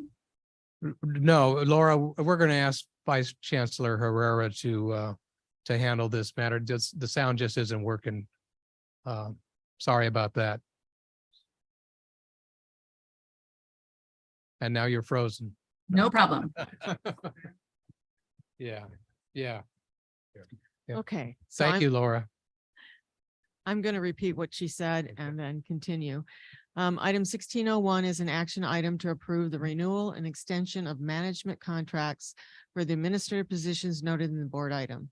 Additionally, before the board votes on this item, I will read out the key terms of the agreement for the following executive management positions: President of Moore Park College, Vice Chancellor of Institutional Effectiveness, and Vice Chancellor of Human Resources. All of these positions have a proposed term of July 1, 2024 through June 30th, 2026, and will have the same level of fringe benefits as offered to other district administrators in accordance with applicable board policies. The proposed salary for the president of Moore Park College is $273,281. The proposed salary for the vice chancellor of institutional effectiveness is $259,103. And the proposed salary for the vice chancellor of human resources is $266,097. The dean's and vice president's salary schedules can be found on the Human Resources website under Management Salary Schedule, and will have the same level of fringe benefits as offered to other district administrators in accordance with applicable board policies. Thank you. Is there a motion on this item to begin discussion? Thank you. Trustee Torres moves the motion and trustee Mantooth seconds. Trustee Chancellor. I had a question, and my question that I submitted was, are there any managers in their first or second year of service included on this list? And it seems like the response we received was, yes, there are 3 managers in their second year of service.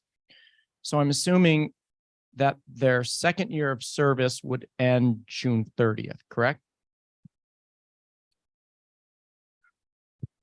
Yes. Okay. So we're going ahead and assuming that that second year of service is completed with flying colors, and we are ready to approve a contract extension on a probationary period. My concern with that is we have been asked as a board to do that with faculty, and I'm just wondering is why we're making an exception, or if this is a past practice that we've always done on and I don't know if I'm correct or the terminology is correct, but a probationary manager that we are already extending before they have fulfilled their probationary period at this early. Am I off on that question? But that's my question. Laura, I don't know if you can respond to the question, but my sense is that the period we're talking about, they would no longer be on probation. Is that correct? There is no probation period for contract. Were you able to hear me? Yeah. Okay. Probation is only for those classified managers that are not under contract. Our board policy says that upon the first year, if we have an evaluation that indicates that there's satisfactory performance, then we are able to extend. So there isn't really a probationary period for employees that are at will. I would venture to say that the entire term of their employment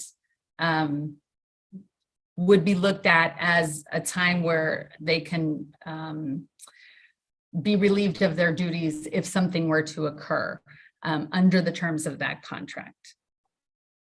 So just to clarify, so the language is just during that first year?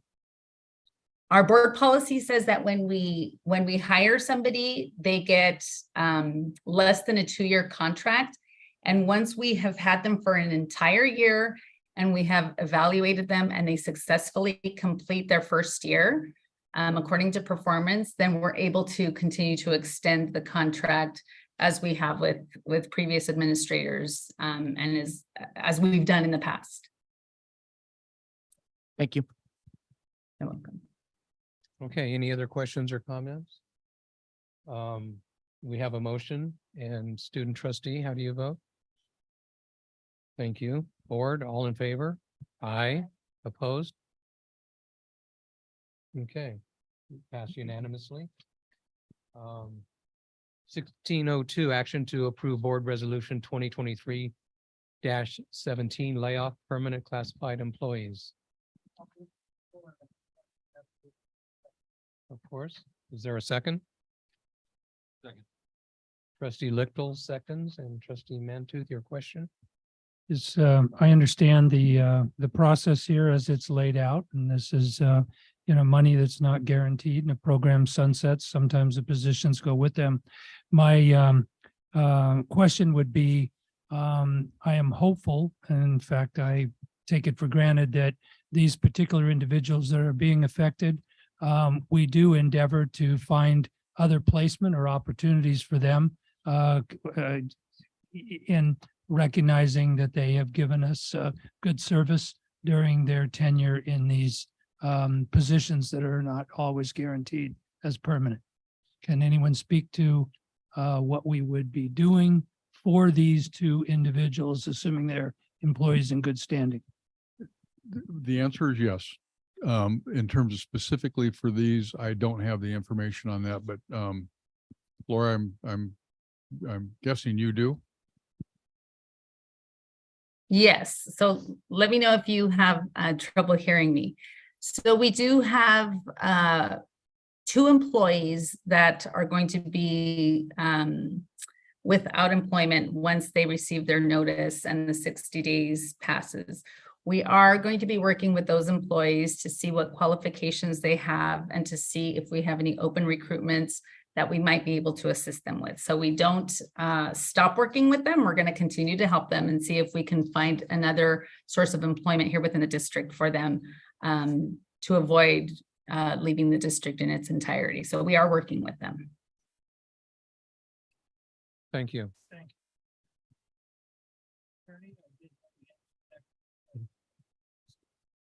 Okay. For everyone's benefit, thank you. If there are no other questions, student trustee, how do you vote? Aye. Thank you. Board, all in favor? Aye. Opposed? Motion carries. How's everybody doing? Bio break or anything? We're good? Okay. Item 1701, past committee institutional effective report. Chancellor, I guess Vice Chancellor Herrera. Okay, just a quick overview. This chapter is coming to a conclusion through our journey of looking at strategic goal number 1, instilling a culture that values diversity, students, our communities, collaboration, and the success of each of our employees. We had 3 sections in chapter 1. The first section addressed and did a survey on students and their students' perception. The second section was faculty and staff perception. And then the third section, which is the one that's being presented, the most recent, 1C, is looking at the professional development activities as they relate to the findings that we've had in the surveys for the students and the faculty and the staff. We have some key takeaways. We have identified that we do have a system in place for evaluating experiences and perceptions of students, faculty, and staff. We have a calendar for reporting data that has been established to support strategic goal number 1. The colleges and the DAC are using data to enhance VCCCD culture and work environment. And findings from chapter 1, sections A, B, and C support the creation of a new director of training and organizational development to continue addressing and supporting strategic goal number 1.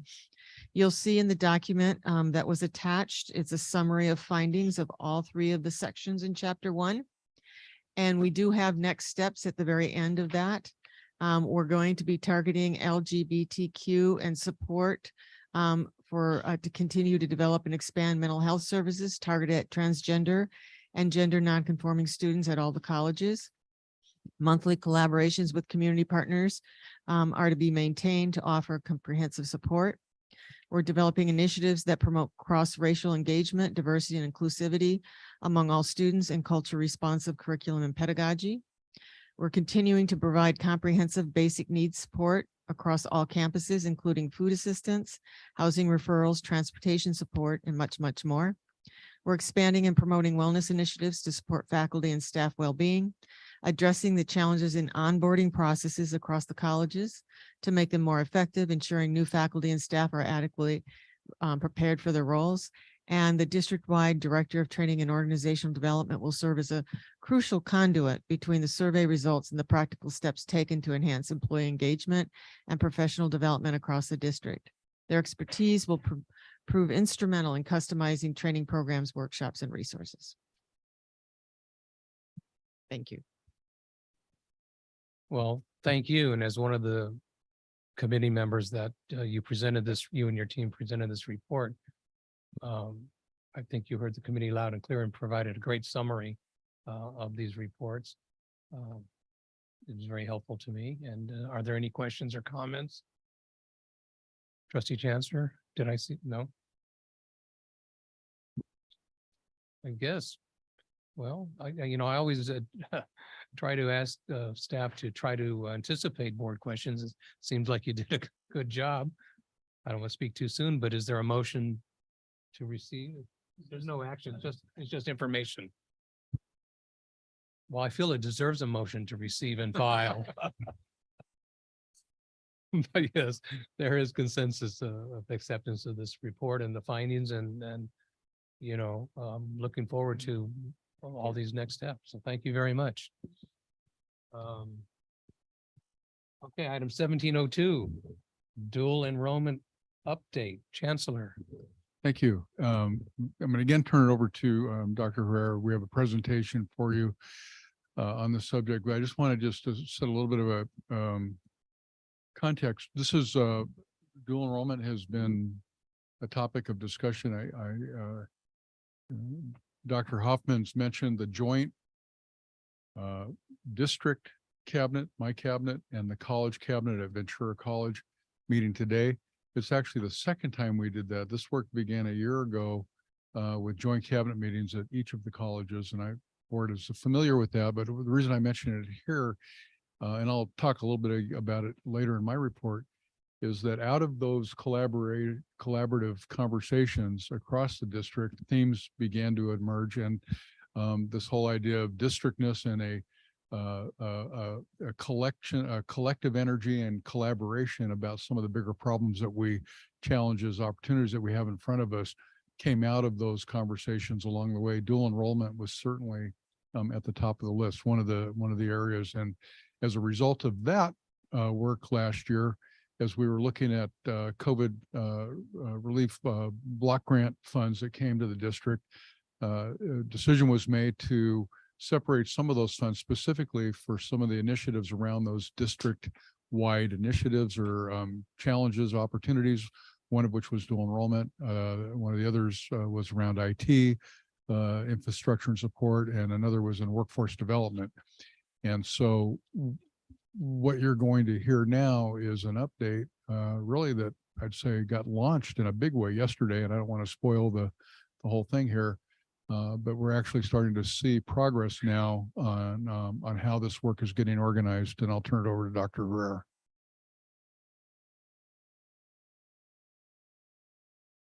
I'd like to introduce, as a result of the COVID recovery block grant, we were able to put in some positions to help us organize a systems approach.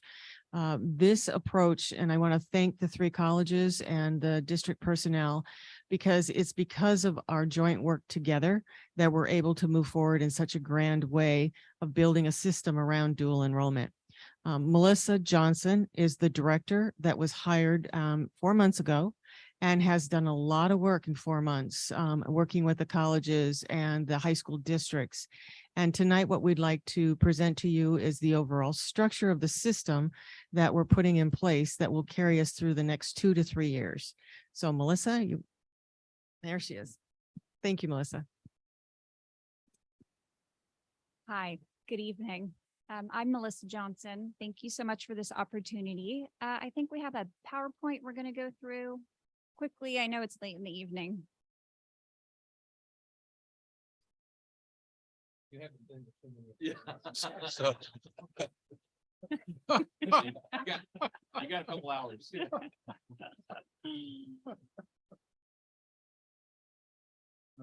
Thanks, Michelle. You'll go to the next slide.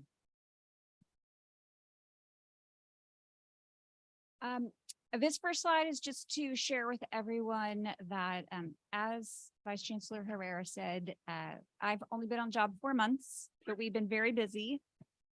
When we think about dual enrollment and expanding dual enrollment opportunities, the first thing I just want to share is that the work that we're doing aligns with our state chancellor's Vision 2030. Sorry, our state governor's master plan on career education, and obviously as part of our VCCCD 2021 to 2027 strategic goals. So everything that we're going to talk about over the next 5 minutes or so aligns with all of these different priorities. Next slide, please. All right, so what have we spent the last 4 months doing? We've had a lot of conversations. We've talked to a lot of folks in our community, in our K through 12 world, and here amongst our community college staff and faculty and administration. And this is the draft vision that we've all come up with collectively. What we are attempting to do and what the work that we've been doing over the last few months is developing a system to strategically create and build upon equitable high school pathways that lead students to a certificate or degree program here at VCCCD, and being very thoughtful about how those degrees and certificate programs align with local workforce needs. So in broad terms, what we're looking to do is create a clear pathway to college for all students across the district. So with being particularly thoughtful about students who maybe don't know what their plan is post high school, state languages, non-college bound students, or those who we know are underrepresented here at the community college system. So we want to grow the total number of students who have taken a defined series of courses before graduating high school. So we're trying to move away from a single course or maybe 2 or 3 courses that don't necessarily align to a certificate or degree program. We want to think about how many units all of our students are graduating high school with. The state chancellor is really pushing for at least 12 units for each high school student before they exit the high school system. And ideally, again, we want to be strategic about this and thoughtful that those units are directional, go towards something. And we would love for them to know early on in high school what certificate or degree program at VCCCD those units are leading towards. It's really critically important that we think about helping support our students, right? We don't want them to enter into a college level course and not succeed. So being very thoughtful about what kind of support a 14, 15, 16, and 17-year-old might need in order to succeed. So that could be things like tutoring, mentoring, all kinds of supports that you can think of what a high school student might need. And then really, if we think long-term, we'd love to start thinking about which of these students are making their way into our system, right? So that they're taking a VCCCD course in high school and then thinking about, okay, well, where are they going when they graduate? How many of those students are actually making their way to us? So this is the general vision for what we are working towards. Michelle, the next slide, please. Thanks. Again, we've been very busy the last few months. Just to share with you all, we've already gone out to each of the 3 colleges and met with their executive teams and their dean's councils. So all the work that we're doing, this is not the district. This is being done collectively across our system. We presented at the expanded chancellor's cabinet. Dr. Herrera and I met with the VCOE superintendent and his 2 associate superintendents. And out of that meeting, we collectively decided, you know, it'd be really amazing is if we could get all of the high school superintendents, principals, and vice principals in the same room with our college presidents, vice presidents, and deans, and start articulating what our vision forward looks like. And we did that yesterday. So I'm excited to share just a little bit about that. I think that's on the next slide, but let's go through this. And if not, we'll circle back to that because that was a really substantial thing that happened for us. We've been working with partners across the state to look at different models. How are other people handling this? Right? What are they doing in Santa Barbara? What are they doing in Fresno? What are they doing in Bakersfield? We've also, again, working across the district, have pulled from each of the colleges, vice presidents and deans, and what we call implementers, and started working on this work collectively, all sitting down at the same table. And then we've already created a draft dashboard. And that's, I think, what the next slide is about. But before we go to that, let me talk just for a moment about yesterday's meeting. We had almost 100 people in the room, and we spent 3 hours talking about how these 2 systems can align, our high school system throughout the county and our community college system, and clarifying what our joint vision forward was going to look like and committing to one another that we were willing to do this work in partnership. So step one of multiple steps that we're going to be taking collectively. But it was, I don't know if most of the people in this room were there yesterday. It was really a wonderful and warm event, and there's a lot of enthusiasm and support and really passion for this work across both of the systems. All right, next slide, Michelle. Thanks. This is really hard to read. I just wanted to flash this up there to let everyone know that we are putting together all data into a single dashboard. So in the future, when we want to look at how many of our students are enrolled in dual enrollment, how many are at each of the colleges, what are our success rate look like, that we have that in a single spot so we can all pull that information whenever we need it. And I also just want to point to those numbers down at the bottom. Those are course success rates, and those are high. Thank you for who's ever got the pointer. Across the 3 colleges, we're like in the very high 80s. So I know there's some concerns about, can a 14 or 15 or 16-year-old succeed at a college level course? And the answer is yes, they can, given the right support. Next slide. All right, so this is what we've heard from our K-12 partners, what we've heard from other systems around the state. This is reading and discussions, what are the best paths forward? We're really talking about a 2 or 3 year pathway. We would love to see every student in this district in a college level, college and career readiness course. That would be amazing. We've got almost 9,000 ninth graders in this district. What if all of them took a course with VCCCD? With things like study skills and time management that we know that our students need when they come to us. Again, we want to focus on those students who are not coming to the table. Dual enrollment right now has a lot of our AP students, our higher achievers. How do we invite all students in? There's some other things I just want to point out. Courses are offered during the school day. You may have heard the term CCAP. That's legislation that allows us to offer a college course on the high school campus during the school day. And that is so critical if we're going to reach students who have after school responsibilities, who can't take a 5 p.m. class, who can't make it to our campuses. So that's really what we're going to focus on as far as equitability goes. Do you have a question? Melissa, excuse Yeah. me for a quick second. Uh-huh. Some questions have been developing in my own mind and I just been asked here. So, Trustee Torres, do you want to ask a quick question? And Trustee Chancellor, did you also? Okay. So if there's a question on point that she mentions, if you don't mind, we're going to ask you the question. So I, for one, don't forget the question. Yeah. Trustee Torres. Yes, and that's part of the reason I asked, and I was taking some notes. So as you were looking into dual enrollment, and we're looking into ensuring that we're supporting all of our students, I'm wondering at this summit, if we're going to gather data that the high school districts can provide to us. And one of them is that who are the students that are actually enrolling in the dual enrollment? So for example, I would like to know foster youth, homeless, are they English language learners? If they were reclassified, meaning they've demonstrated that they're proficient in the English language, how long have they been in the reclassification process? Because I'd like to know, income level. And sometimes our students within K-12, they receive free or reduced lunch. And so, and we're looking into the equity. So it won't just be, let's say, Oxnard, but it'll be, tell me more about these students, because as we're looking for students to have opportunities, I'm interested in knowing that the students that are enrolling are truly the students that can have access.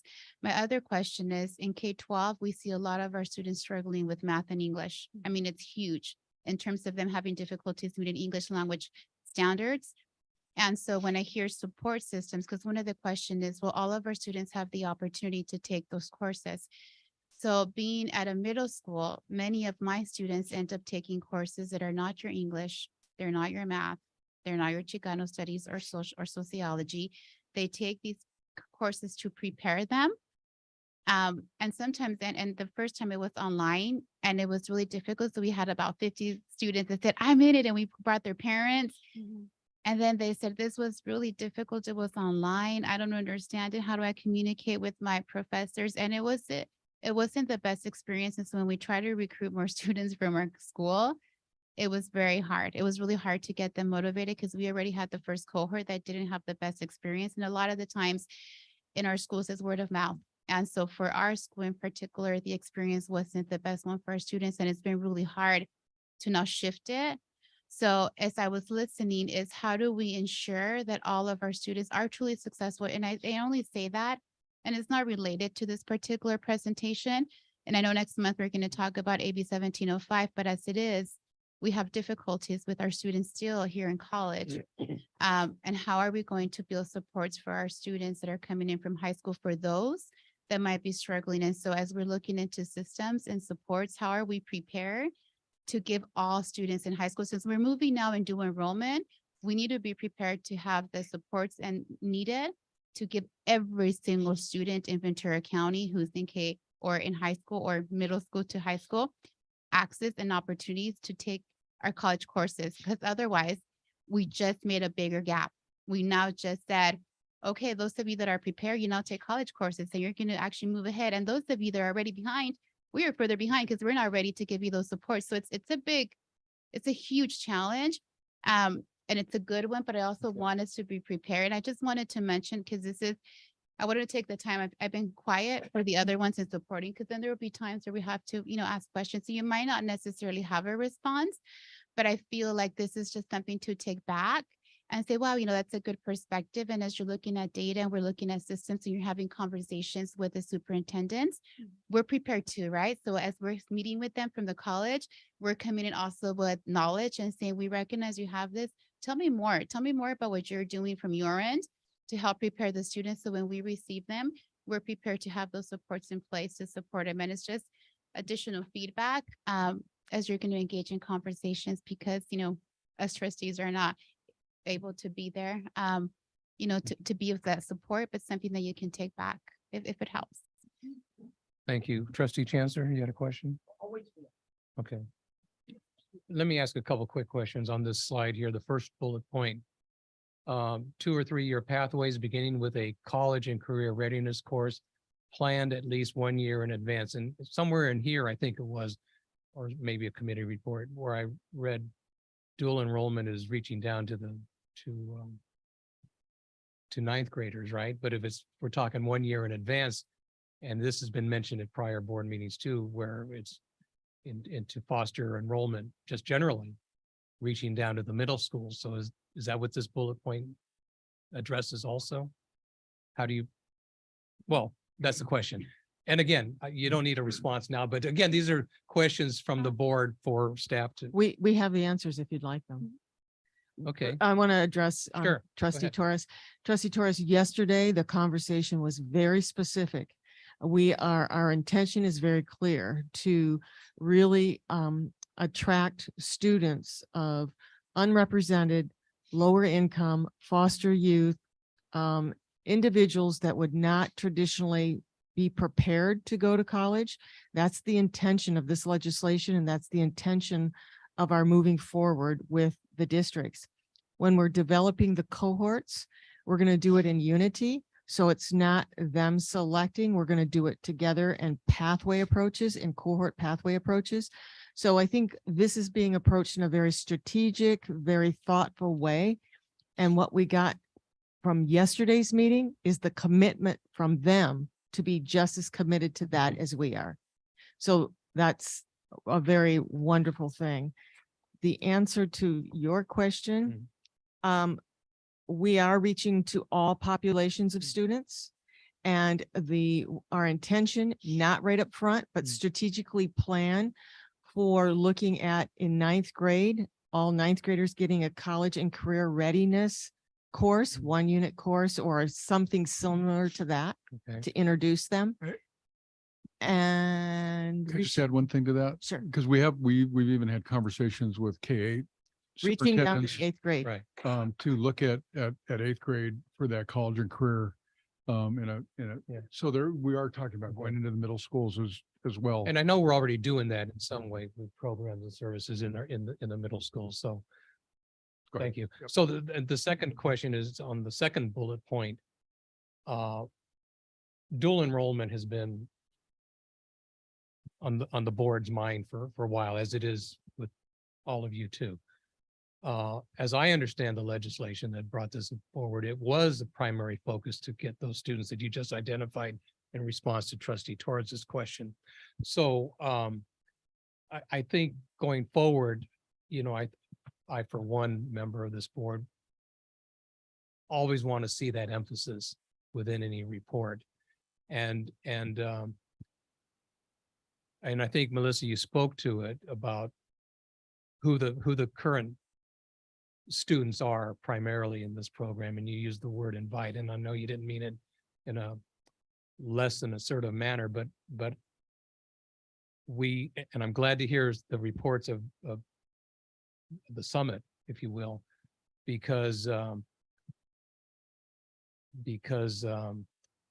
dual enrollment students are coming from the K-12 system, and we need to make sure that the K-12 system is identifying and going after those non-college bound and underrepresented students.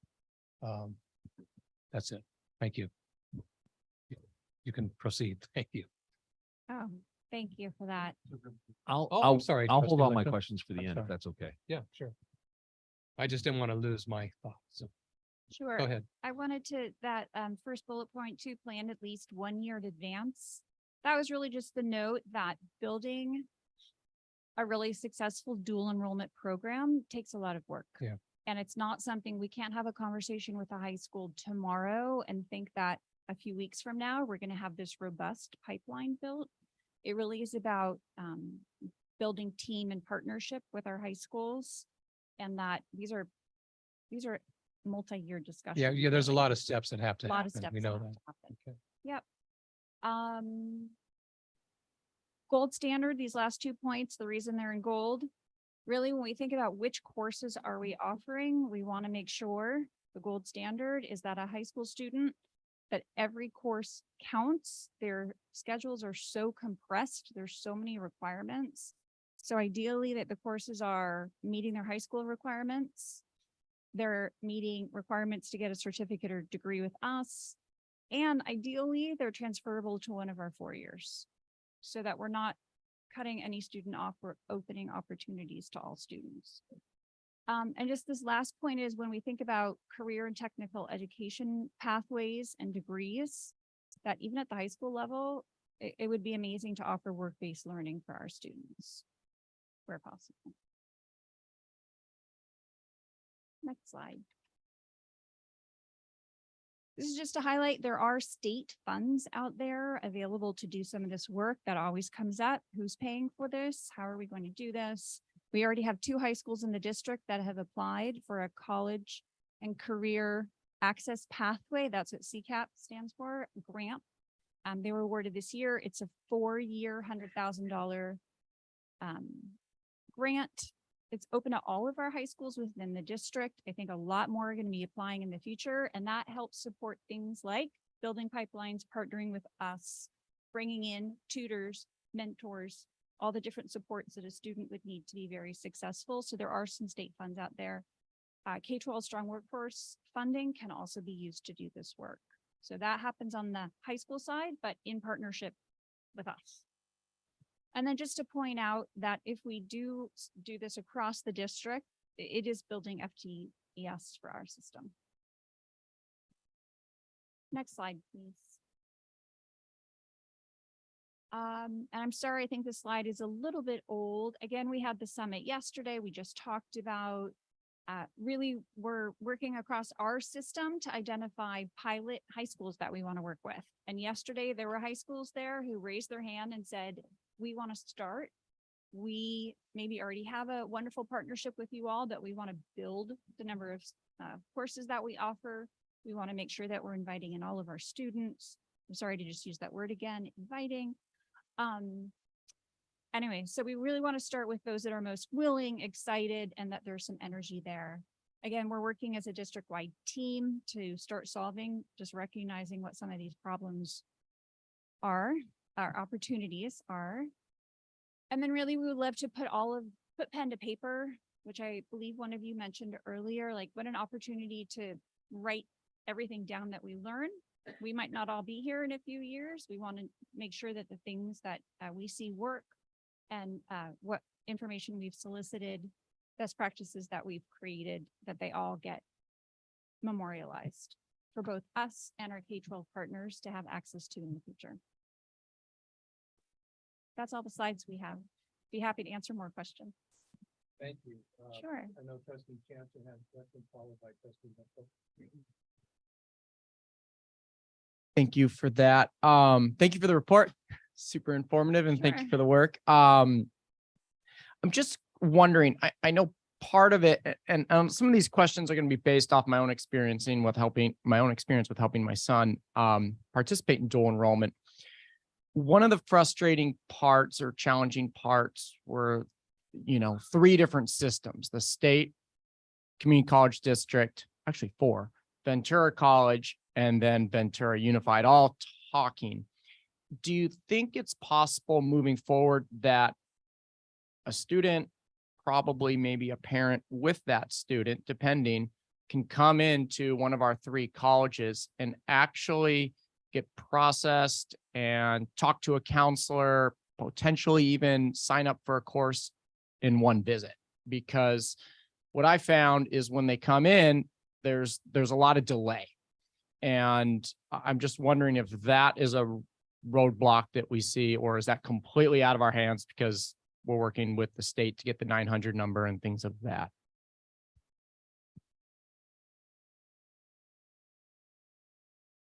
Expressed is what every college expresses within our state. Part of the challenge is the state system and kind of the redundant processes that we have to go through. It doesn't mean that we can't make it as efficient as we have control over. So things like that are part of the discussion as we're strategizing where the barriers are, where the gaps are, and how we can make it more efficient, what we can do and what we can't do. So I hear your frustration, and it's I do believe state chancellors hearing that also. They're doing these across the state visits, dual enrollment summits, and that is coming up quite frequently. Okay, maybe that's something at board level we can advocate for with our partners and the league to work on efficiency in that. Because, go ahead. I'm sorry, but I was thinking as you asked the question and she didn't answer. This week is the conference down, the big conference in Indian Wells, and the CCCD board. It's a joint meeting actually, CCCD and CEO board on meeting and bring this forward. That's great. And I would ask staff if there's ever any area such as problematic, that's why I and other trustees serve on the boards to bring them to the attention. I just had one comment. In the room yesterday, trustee Chancellor, that very issue was discussed at every table. So what are the mechanics of this? What is the student experience? How are we really making this, as painless as possible?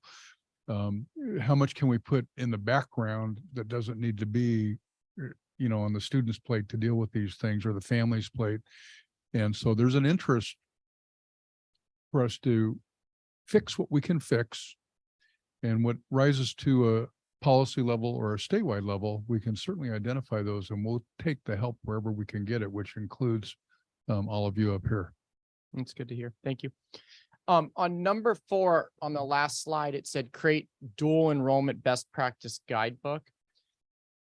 Is that sort of a document or something that is tangible that or students can find online, or parents can see, and even high school counselors, that would align with the graduation requirements at the high schools, and actually have the courses at our 3 colleges listed that would best fit to fulfill the grad requirements at the high school level? Because that was another area of challenge, is when my son looked at a course to take, for example, he had to take a government class.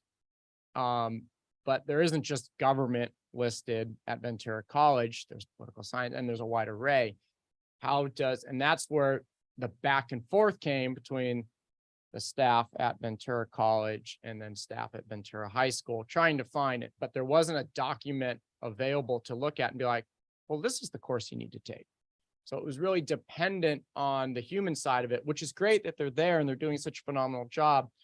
But again, building upon the systems or mechanics, it would be really nice if there was something that students could potentially prepare for before they get to the counselor and say, here's my plan, support me in fulfilling that plan. So is that what you're referencing on number 4? Or is it something different? No, the guideline, the book that we're talking about putting together, guidelines are the processes, but God forbid that something happens to myself or Melissa, and we've created all these processes and it's not documented anywhere, and someone comes in and has to reinvent the whole thing. What you're talking about is a mapping process, which we will be doing discipline specific with faculty and teachers. That's part of what we talked about yesterday also. Part of the strategic process is getting to where we need to be, is to be able to align curriculum and also work out some of our kinks where we have misalignment in courses. And specific to math, some of the challenges that we garnered from yesterday was aligning what's being taught in the high schools with the expectation of a college level math and what it takes to really prepare a student for that. So all of those discussions were just on the precipice of moving that forward. Can I add something to that really quickly? I think it addresses a couple of different questions. I had the same experience as you did. My daughter also signed up for a course at one of our colleges. I think a lot of the issues currently are when a family tries on their own to navigate the system and come into the college and enroll at CCC Apply, figure out what course they need to do. It sort of feels on their own.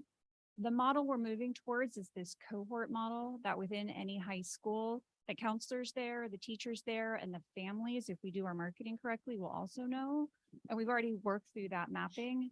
And so it's being done as a system, and it's hopefully over years, you'll know 3-4 years in, okay, well, my brother did this, my sister did this, now I know what's moving forward. That we systematize it a little bit, so it's not every family trying to figure out the system on their own. And the other thing to just mention is that aligning high school, college, well, community college and 4-year criteria is actually really challenging. So we can't put that up on our website. That has to be something, that's the role of our counseling staff and our counseling staff working in partnership with the high school staff. Anyway, it's a lot. It's a whole profession on how to figure that out. Okay, thank you for that. Is there any thought in our high school students, specifically on the, maybe even on the younger side, freshman, sophomore, that they would seek or need even in-person options at a higher rate than online? And are we developing our schedules to fulfill this growing number or goal of students that we would like to be dual enrolled? Yesterday, just on scheduling and the Okay. challenges associated with scheduling. And we probably came up with 3 pages worth of challenges around scheduling. So we're not there yet. But yeah, we'll get there. Okay. But we're very aware of the need to be organized in this approach. I would just add that to the extent that we try to do this in the school bell schedule at the school, and I'll add to the extent that we can with a high school teacher where that can happen, then that's going to be in person. I mean, for the most part, we did talk a little bit for some of the smaller districts or smaller schools where there might be a hybrid option for them to split a class between schools so that they can make the enrollment numbers work where, you know, somebody's zooming in on one day and somebody's in person and vice, then they flip it around that way. So there's gonna, and that's the other thing I just want to bring up. What we wanted to make sure, we wanted to manage expectations yesterday. That was a big part of the, because we have a lot of schools and a lot of pent up demand here. We have a lot of work to do, and we're just really getting to the coordinated effort as a district to do this. But one thing we wanted to make sure that we were clear about, and this was really an acknowledgement to the schools and the districts, we're not creating a, one size fits all We know that we've got to be district specific, we've got to be school specific in the agreements that we work out in terms of how we're going to do this work. So there's going to be a lot of variability. It almost goes against a, one guide that tells you how to do it district wide. But to the extent that we can capture that in some sort of a structure, but there's going to be a lot of variability in how that happens across the schools and the districts necessarily. That was one of the things that each of the superintendents within the various districts were wanting us to really listen to their needs and be responsive to the needs of their students and how we move forward. We want consistency, but we also want to support the needs of the students depending on what that is. Yes, Chancellor, you and your team have the other challenge of managing expectations of this board as well, just based on the questions you're hearing tonight. But that's a good thing because, as I mentioned earlier, dual enrollment has been on prior board's mind for a long, long time. And it's more than just putting students in the class. Or it's more than just seeking and going after enrollment. It's recognizing that the K-12 students are our students as well.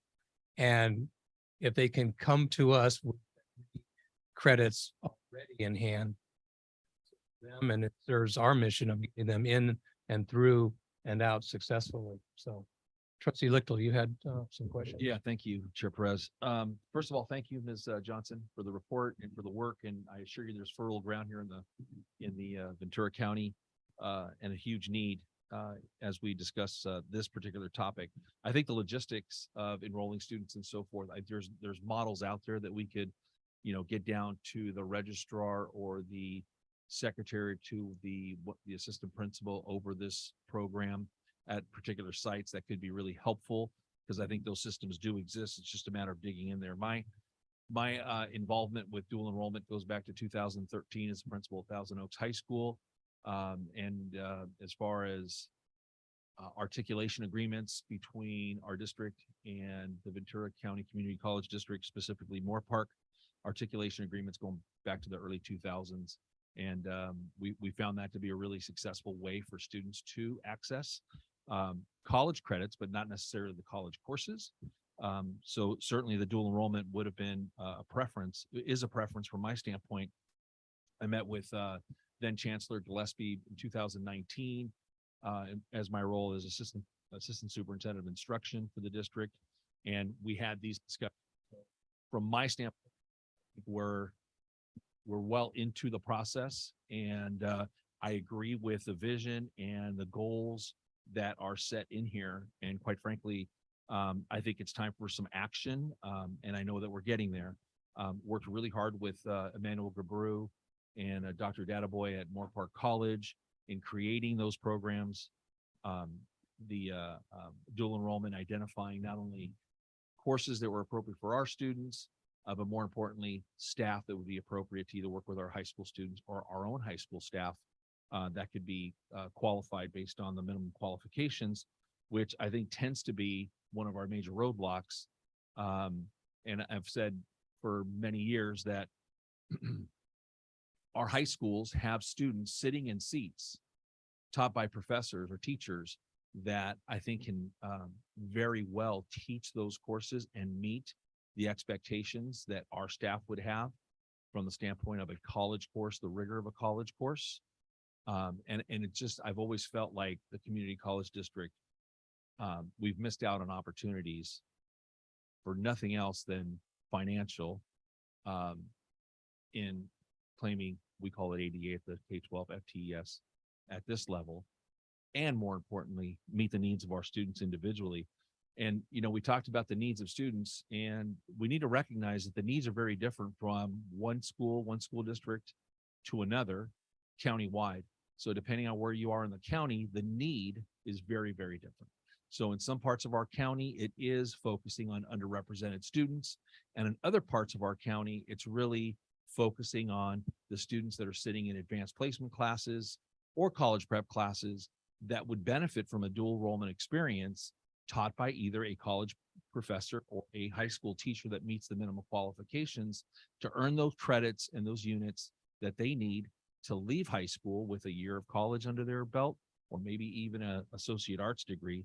And I'm going to apologize in advance if my comments are scattered, but they're all over the presentation. So I'll try to go from one slide to the next. And just to be really clear, I'm really passionate about this topic because I think that, again, I think there's missed opportunities, and that's not to impugn anyone in the room or anybody in the past. I understand that programmatically, it's very, very difficult to coordinate all these different programs, but it can be done. And I think I'd like to see it done at a higher level.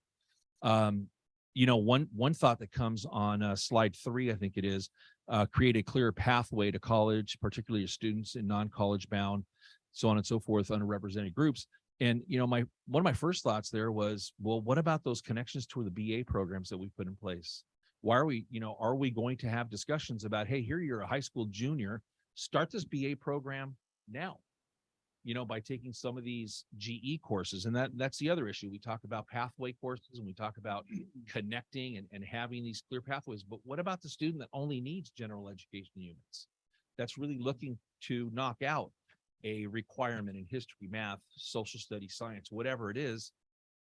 Hopefully we're keeping an eye on those students while we're also trying to engage those students that are on a CTE pathway, which again, workforce development is going to tell us that that's the priority. And I agree that it's a priority from that standpoint. It may not be the priority for every student in our county, right? So I think that, we need to be flexible. We need to be nimble in how we provide these. For some students, it's going to be that pathway.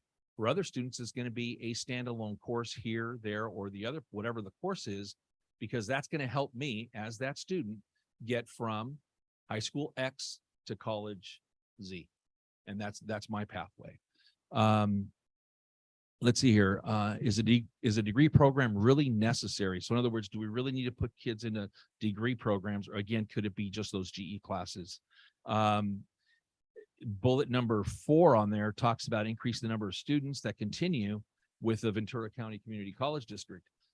I will tell you that for some students, going to a community college is not in their wheelhouse from 2 standpoints. Not accessible because family circumstance, language barriers, all those issues that we know about, but it's also not accessible to that student, other students, because the expectations are they're going directly to Harvard. At least that's when they're in 9th grade. And then by the time they're seniors, parents say, okay, well, maybe, the community college system would be a great start for you. The sooner we get those students involved in our community college district programs, I think the more likely we are keeping them long-term. So we're talking about increasing our enrollment. I can't see a better way to do that than getting those students when they're in 9th and 10th grade. I know the MO1 course that's taught, I think it's at Moore-Park College. I'm not sure if that's the same language as the other schools that some of our 9th graders took. Was a great course to kind of get them introduced, college tour, campus tour, that kind of thing. Certainly met the needs of one of those populations, specifically our underrepresented students. That was a way to get them engaged. But there's other ways as well, obviously. I talked about roadblocks, and I think the biggest one is how we get our most qualified high school teachers qualified under the minimum qualifications. Because again, if you're teaching an AP US history class or a college prep US history class, and you have 38 students in your classroom, maybe 42, and that teacher's been teaching that same course successfully for 20 years, I would argue that teacher is as qualified as just about anyone to teach that course. And again, I just feel like we're leaving money on the table. Right? That came up, and Dr. Cesar Morales, as part of our discussion, is if we're expanding and wanting to expand the high school teacher meeting the minimum qualifications, of what type of professional development can they offer their instructors to be able to do that? That's Sure. how invested they are in working with us. Well, that's good to hear. And we were talking previously, unfortunately for the K-12 teacher, getting that master's puts you on a different level as far as your pay. And so a lot of K-12 employees go into a generic master's of education program that I would argue, quite frankly, improves their instructional practice. And I think is very valid. I know that at this level, the requirement is that degree in that subject specific area, which again, I think is great. But If we could be flexible, if we could be nimble, if we can look at for guidelines instead of strict rules to, again, provide access to our students who are already sitting in seats taking really rigorous courses on our high school campuses, I think everyone would benefit. And this discussion's been had now I've had for about 8 years, and I'm tired of, I apologize if I'm boring anyone with it, but I'm really passionate about it because I think that, again, there's a huge need. As far as the success rates, I'm not surprised. And I guess what I would ask is, I think that's on slide 5. I guess I would ask, taking a look at these courses and seeing what the success rate of our college students is compared to these students. Because I know that from time to time, there's always a discussion about, well, the high school student's not going to be able to pass my class. And no, they will. They'll do well. A lot of our high school students are highly motivated. They show up every day, and they can be successful. So from the standpoint of that topic, this is great data because it shows that those students are more than capable. Again, I apologize. I just got scattered notes everywhere. I talked about that. I think the key to this whole thing is courses are offered during the school day on the high school campus. And again, the big roadblock for that is how are we going to get teachers to meet the minimum qualifications. And I did have that experience of a 22-year veteran teaching advanced placement courses that a 4-year college would accept for full college credit, could meet minimum qualifications through the community college district or system. I don't want to impugn our district. I would say system because I know those rules are there maybe universally. And quite frankly, that was frustrating then. It's even more frustrating now. Because again, that teacher had 4 classes a day of a minimum of 35 students in his classroom times 4, that's 140 students. You do the math on the FTES, it would probably make that $3 million go up to 10 if we did it repetitively. Absolutely, yes. Courses fulfill high school graduation requirements. That's absolutely key. Our high school students are very savvy, and they know that they need to take courses that are going to count not only today, but tomorrow and 5 years from now. So I'm glad to hear that is the case. Pathways included in these programs. I think it's outstanding. Let's see here. High school schedules are very tight, and students are overly scheduled, in my opinion, right? High school students, a lot of them are in multiple programs. So again, that word flexible and being nimble in providing those courses, I think is key, whether that's before school, after school, or again, embedded in the school day. There was a slide 7, I think it is. It has 100. I wasn't sure if it was 10,000 or 100,000. Thank you for the clarification. It's 100,000. And then the last one is that number, $3,893,000 plus dollars. Is that income potential based on the 8,000 students in our public schools that are 9th graders, that if they took that MO1 course, the district could recover that amount of money? Okay, so that's one example, and correct me if I'm wrong, it's a 1 credit class that meets for 12 hours maybe in total. I know that, as I recall, it was 5 hours on the high school campus, and then it was a college tour. They took them into the counseling center, so on and so forth. So again, I do believe that as a district, and I think other districts may be in the same boat, we're leaving a lot of money on the table. And this is not all about money, but gosh darn it, at the end of the day, money does provide opportunity for different programs and outreach for all of our students.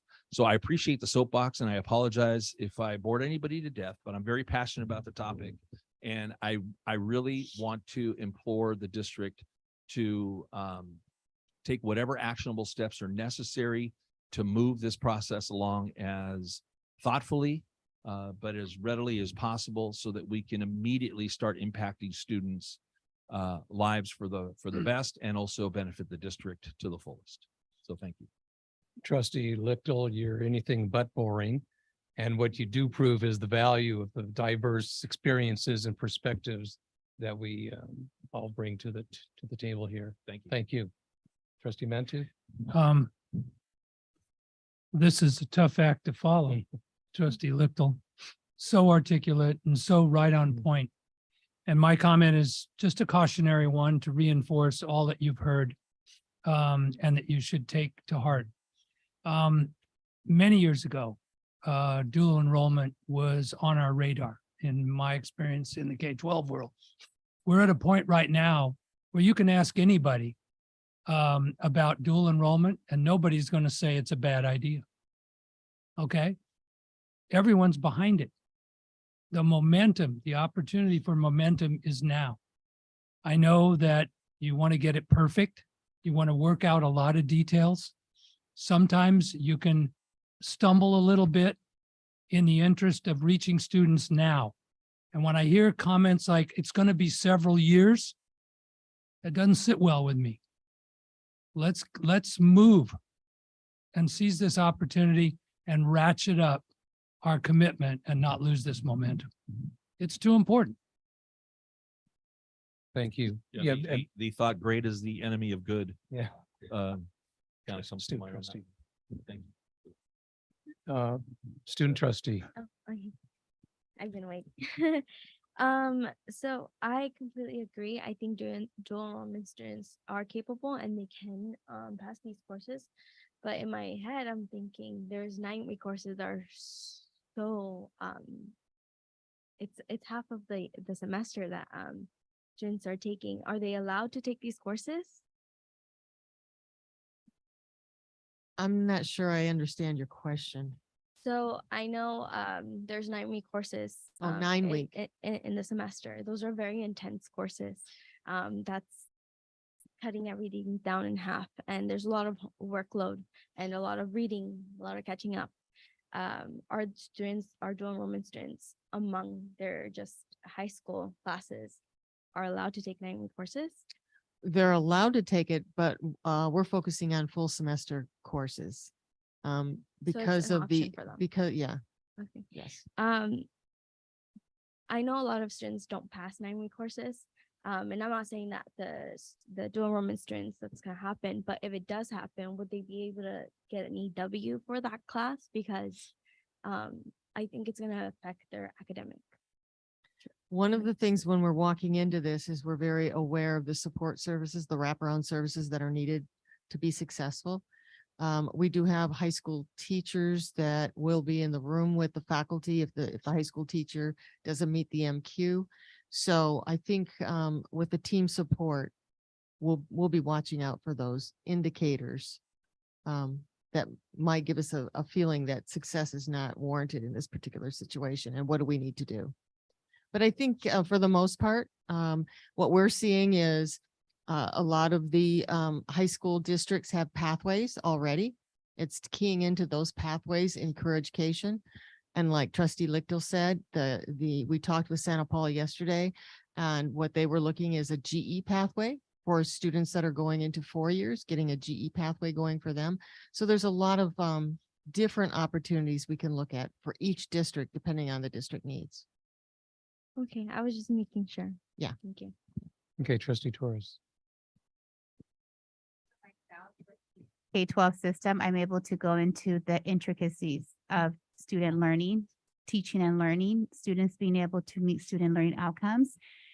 And for some districts, for this legislation is gear specific for underrepresented groups. So it's very specific to who they're targeting. And it's interesting because although it's not about money, it is about money. And what I mean by that is there has been a need for years, but because now we're talking about we need money because of declining enrollment, now there's legislation that says this is what it's going to look like. And I'm curious if in the room, it was administrators, but I'm interested faculty, the teachers that are actually working with the students, they're able to see what it looks like in the classroom. In the K-12 setting, you have differentiation, you have scaffolds, you have, higher leverage strategies of teaching the students because they need them.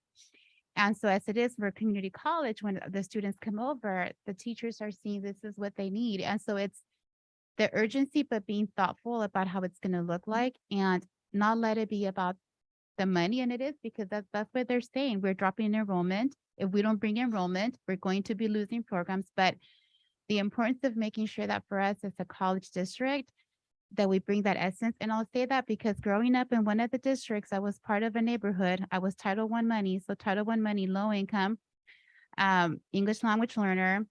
And so what they did, we never moved, lived in the same house, But all of us kids from the neighborhood got moved every single year to a different school so they can distribute funds evenly across the schools within the district. And so when I say that a lot of the kids that we're talking about on one of them, money always and always kind of is in the backbone. Like, what do we need to make it to distribute it? And in the room, you had a lot of administrators. And I don't know how many years it's been that they've been in the classroom to really see. I mean, they're high level positions, and I don't know how many site level administrators were there, but the teachers. For myself, in order to go to Berkeley, I'm glad I took a class at the college level, that I had a professor that was there. You need to read Frankenstein, you need to do this. And I had a college prep classes at the high school. But it was at the community college that they prepared me to defend myself when I went to Berkeley, to know how to advocate, to know how to write, to be able to use my voice in my writing. And so when we're looking about our students, is giving that thoughtful consideration that they'll be able to go to that Berkeley or go to that Harvard if they want to transfer. And so if it means that they're going to come to our community college because we have our professors that are taught to do this, they're going to do so. I don't know how it looks at the high school, but it's, and so when I say a lot of moving parts, there is that urgency, but I want our students to be prepared. And I say this having myself been when a student, working with some of our students that are middle school that go to the high school, some of them that are graduating from the high school, they're coming to us. It's a blessing if they come to us, because many times they drop out. And so the kids that they're discussing yesterday, they're the kids that are like, probably like me, they were college prep already. I met their criteria, Title I, English language learner, reclassified. That's who they're sending forward. I'm talking about the ones that are not doing so well, because they're also the underrepresented. And those are the ones that also we are trying to go forward and bring. And so those are the conversations when we now look into the district. Are you also targeting them? Is it going to be through CTE? Because what are you doing from that end? Because I will tell you, from the K-12, there's also expectations that they need to meet. We need to also have career ready. And Josh will know a little bit more from the high school. They also have criteria that they need to meet by the state. So right now, this one, of course, it's a wonderful conversation because it's benefiting both sides, K-12, particularly high school, and us. But in it, it's okay, we're going to do this partnership, but let's be strategic. How are we truly going to help our students? Because this information, you wouldn't know. They're sending them forward because you're not there at the district. It's those students, and then being prepared. And so that's the piece that I wanted to bring, because of course, like, Trustee Mantis was saying, everybody's in support of dual enrollment, who isn't? But then is when we look at our data, the essence, the morality, the justice of it is who is coming. And the other piece is, how are we reaching out? I would like to have this deep conversation for our adult learners. So this is dual enrollment because we have legislation that's asking us to do this. It's a directive actually from legislation, do this. What about right now those students that don't meet that criteria, that they're no longer in high school, they either dropped out, they dropped out from our colleges? How are we reaching our adult learners that still need an opportunity to come to our colleges? And I would like to see a plan as extensive as this one for those students. Because when we do justice, we don't need to have legislation telling us what's the right thing to do. We have it within ourselves to do it. We can be the really leading all of the other districts in how community college does business and the types of questions that we're asking, bringing our faculty, bringing in their faculty. They also have chairs, and I know Josh can speak more about it, in teaching and learning of our students. And so it becomes more of, this is, yes, there will be some income benefit, but we're doing it for our kids, and we're doing away with this generational poverty for specific areas of our county, because there are some that are thriving, but there's some that are staying behind, and that opportunity gap continues to expand.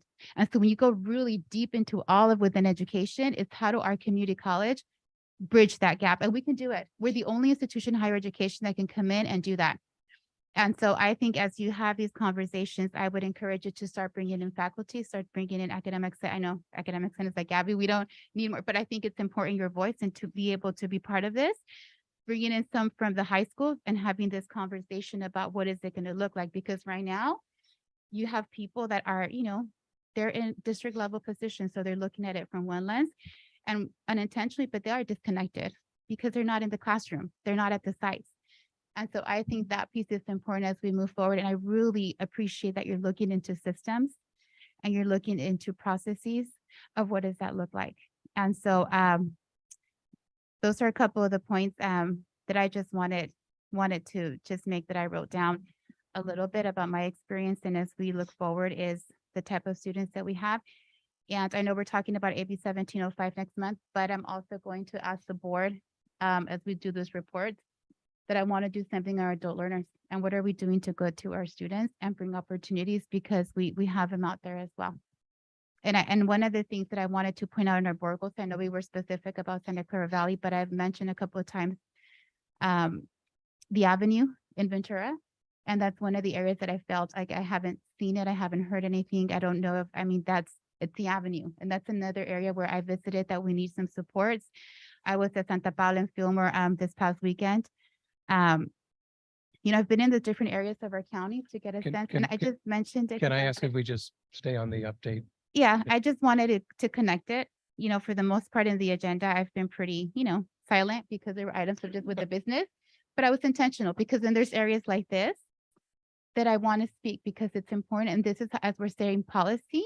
And so that's why I appreciate so much your reports. And I know you've been there standing because then it gets to the essence of this, right? Right now, we just passed business. We looked at it, we asked our questions, but then this is the essence as we move forward. And I just wanted to have my opportunity to also be able to express myself and take the time that I needed. So thank you. Trustee Chancellor. I kind of have a specific question. And when do we foresee, because a lot of what I've heard in the dual enrollment presentation is a big plan where students during their high school day are going to take a course and it's going to count. We all know that. When do we foresee at Ventura High School, Buena, Camarillo High, whatever high school it is, that the rubber meets the road? When do we actually see that opportunity will be available for students? It's already available for students. We have a lot of dual enrollment ongoing at the colleges now. The model that we're talking about is a cohort two-year pathway model, which is just expanding it. I know Ventura school system, the district is they came up and handed the card, say, we're ready, we're in. So we will be aggressive in meeting with them. I'm not saying that it's going to take forever, but it's going to take some time because we've already gotten our schedule and they're in their schedule development. So we got to kind of figure out schedules. That's the biggest thing. Yeah, no, I get it. I mean, this is huge and it's going to take time. I think what I want to piggyback on Stan and Lou is the idea that we still have students showing up now saying, I want to be dual enrolled, that we also build it moving forward, this really big plan, but we also are supporting these students that show up and making sure that their needs are met. And I know we're doing that, but I just want to make sure that we do both. And the second question is, I know Oxnard College has placed college counselors at high schools. Do you foresee those counselors supporting the onboarding of dual enrollment and students at the high school into our college systems?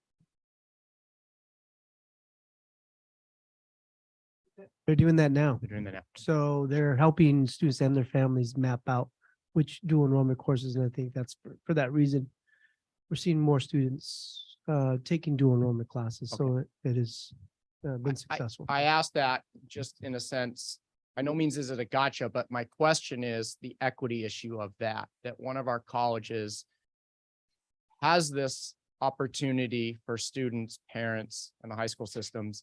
And on the other hand, other colleges don't. So it's just something for me that I hope that we look at moving forward, the dual enrollment component of it. And that's all I have. Yeah, Chair Perez, just Trustee Lichtel. things that come up, during the That's okay. conversation. This is, is again, we're mentioning the two-year pathway, and expecting high school students that have, and I think for some it will work. I just want to make sure that we're flexible. Yeah. Because for some students, the two-year pathway is going to work, but for the student that is in ASB, band or choir, and plays two sports, a two-year pathway probably is not going to work, but that student will cherry pick 3-5 courses over a 2-year period or longer, and more courses if given the opportunity to either do that on their own campus or in a really seamless way, whether it's online or a hybrid.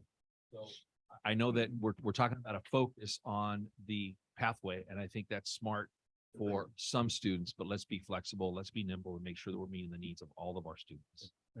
Chancellor. So this is really a great conversation. I really do appreciate all the input and the comments that I've heard. You know, what we're trying to move away from is a class here that has no connection to a class here in another semester.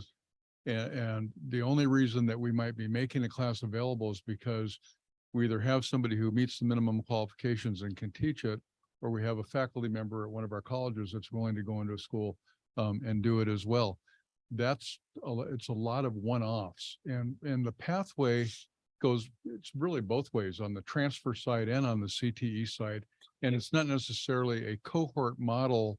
I know we've used that term from this to that, but that there's some defined collection of courses that make sense for a student to go from one to the next, and however they choose to do that. So, and just a couple of comments. I just want to remind the board that in my goals, access to equitable transfer and career education, dual enrollment opportunities are increased. You know, it's right there. I've been very explicit about my interest in this. We've been very explicit about marshaling the resources and the interest with Melissa's role, and we know it's not enough yet. And you know, yesterday I had the inaugural meeting of what I've called the Chancellor's Strategic Advisory Council meeting. We had about 40 leaders throughout the community involved in that.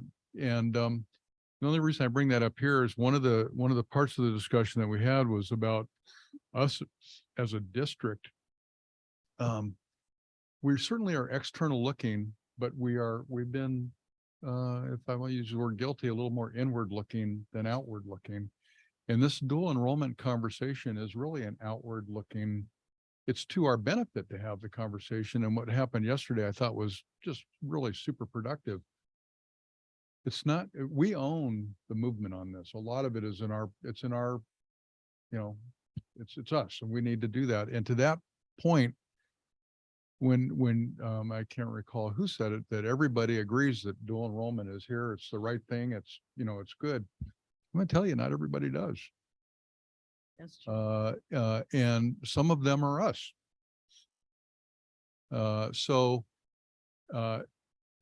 I am super motivated. It's in my goals.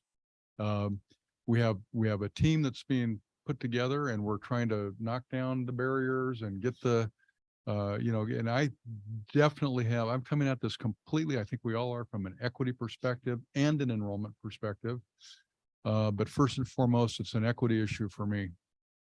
And the urgency that goes with that of who we're leaving behind right now, because we have absolutely nobody to waste in this whole discussion, is important. And what I was really happy to see yesterday is we had presidents and vice presidents and deans, our people, in the room.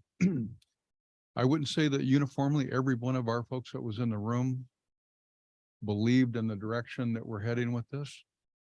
But I think after the experience that we had yesterday, we moved a few people along to see the value of continuing this structure and this system and this discussion that we're having, because we're not going to get there if we don't do it. But again, in terms of managing expectation, these problems have been around for a long time. We've had an uneven response to them across the district, in the relationships that we've had. You've had variable experiences along your way with this as well. And we're really we're doubling down now, and we're gonna hold on to this as an objective, and we're gonna make progress on it. It is going to take some time, and it's gonna be hard work.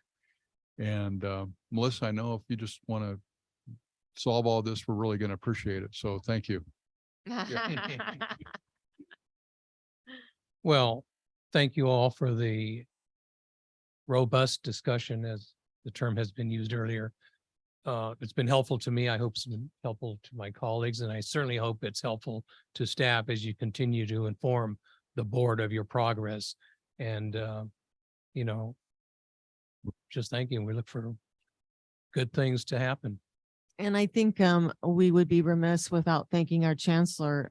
It's because of the chancellor's partnership with the superintendent of Ventura County Office of Education that they were able to really brainstorm and get the wind behind our sails to move forward. So I think the fact that we have the leadership that's really, really invested in making this successful, along with a board who is super interested, I see nothing but progress. And I have a goal. And he has a goal. So thank everyone for your indulgence in hearing us out. And, I've been around a while now, so that was a remarkable accomplishment, getting everybody in the room at the summit. That brings us to item 1801. Chancellor, your report.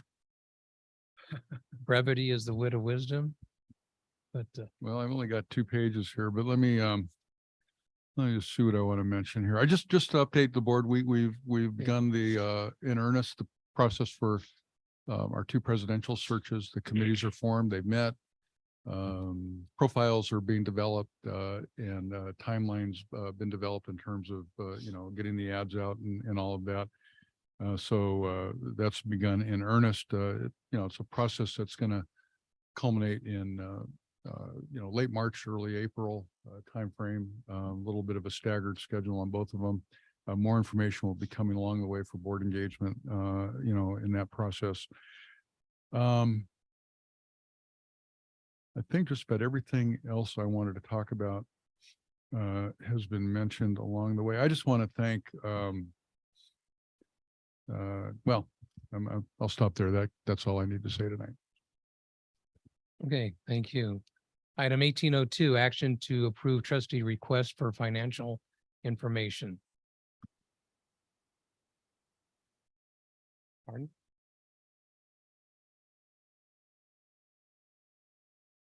Well,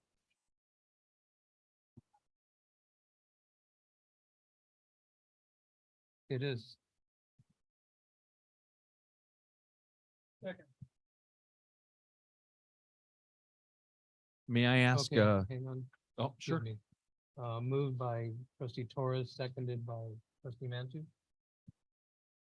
Yes, trustee Lichtel. Yeah, as part of the discussion, I think there's some information on the provided form, but trustee Chancellor, would you care or could you provide a rationale, if you will, for your request?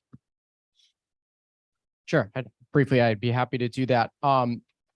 As I mentioned in public comment, but we received a report that general fund dollars had been transferred to categorical funds, restricted funds.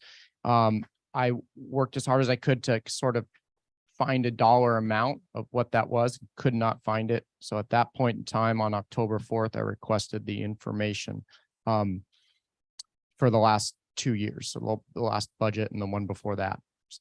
I'm just trying to understand. We go to a lot of conferences, as I mentioned, and there's sort of some recommendations and oversight and best practices, and this seemed to go against it. So I was confused. This information would help me a lot understand our budget and our resources and prioritization. So if I may, your concern is that we're not following best practices with this particular item or our budgeting in general? I don't know. I can't make that judgment without the data. So that's my question.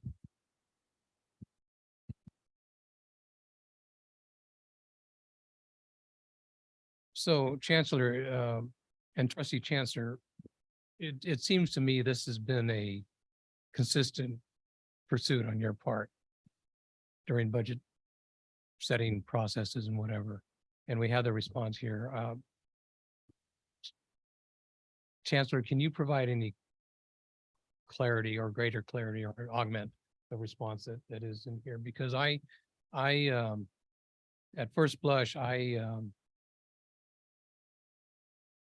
was trying to understand what's the real gain, what's the real purpose?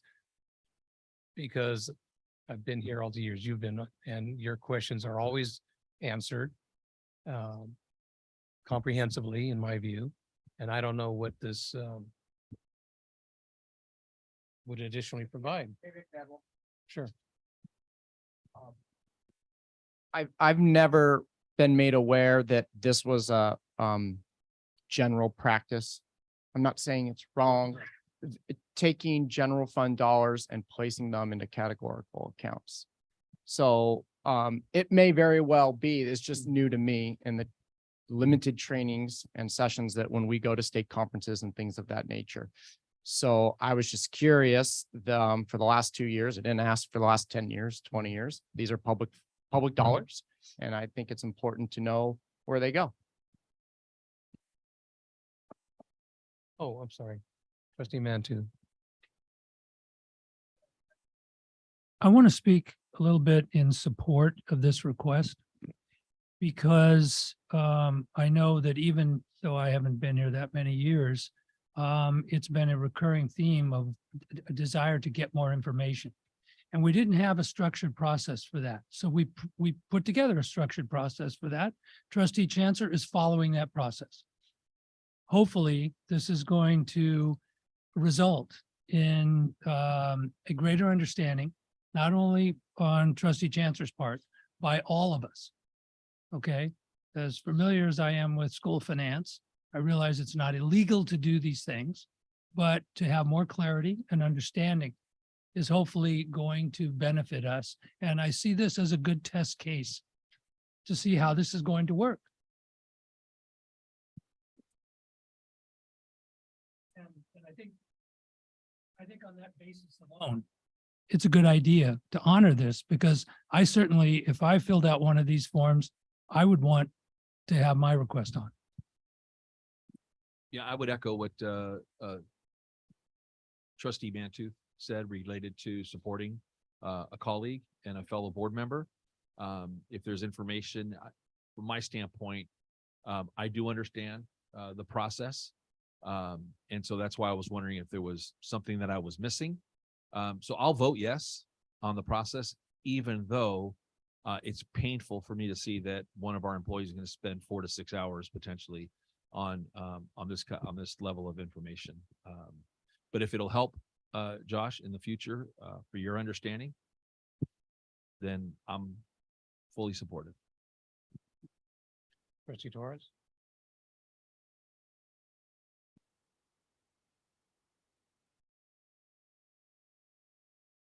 Get closer to the mic.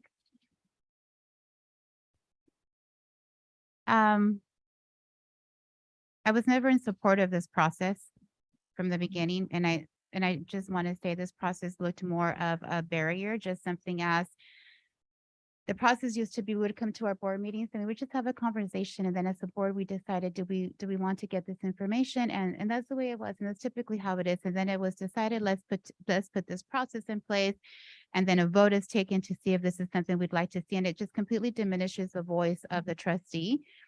And so I'm happy to hear that there's this support, but just the fact that it's even has to be brought to a vote, because I would always support what a trustee would like if they need more information. It's like you need more information. Sometimes I myself gather more insight from additional perspectives that I maybe hadn't considered.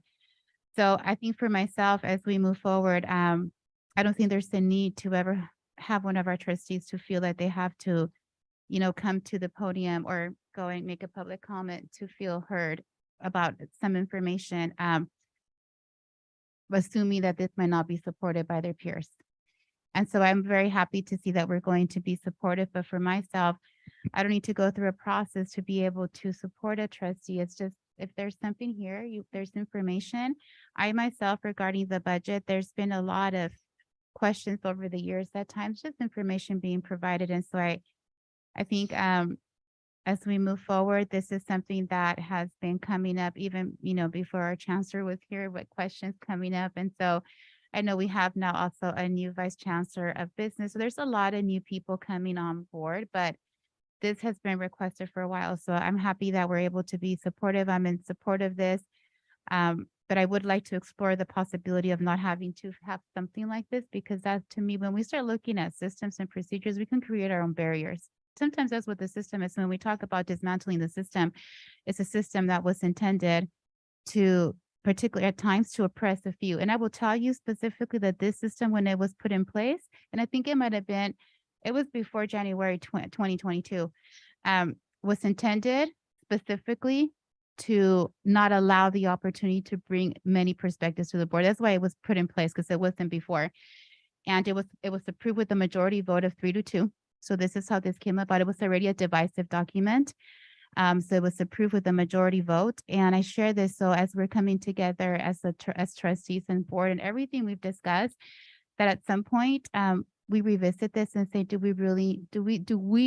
this board of 5 need something like this? Maybe at some point I felt it was needed with the board that was in place. I believe in our conversations and the way that we've been doing work, I don't think something like this is needed. Because I would be very supportive of anything any trustee ever wanted to get more information. I know that there's trustees that are very committed and very passionate about certain causes, and they bring them to the board and we discuss it and we support it. So much so that, we make it sometimes, goals that we have at the whole board. And so with that, I just wanted to share I'm also in support, just like, Trustee Mantooth and Trustee Lito mentioned. Student trustee, not to put you on the spot, but I see you shaking your head a lot. So do you care to add anything? I completely agree with everything that's been said. And I think this was long overdue, and Chancellor should get what he needs to whatever you need for. Sorry, I'm a little tired. And I think you can enlighten all of us on whatever you find and come to a more of an understanding for us and for yourself. So I think he should get what he needs to make a good decision. Okay, before I offer any comments, Chancellor, do you have anything to add to the response? Well, Would- just, first of all, this isn't something I came up with. This is simply a response to a question. So a question was asked, what would it take? What would that look like? I think there's some, maybe not an understanding of what it is we're actually trying to produce. I think we've gotten a little bit more clarity on that.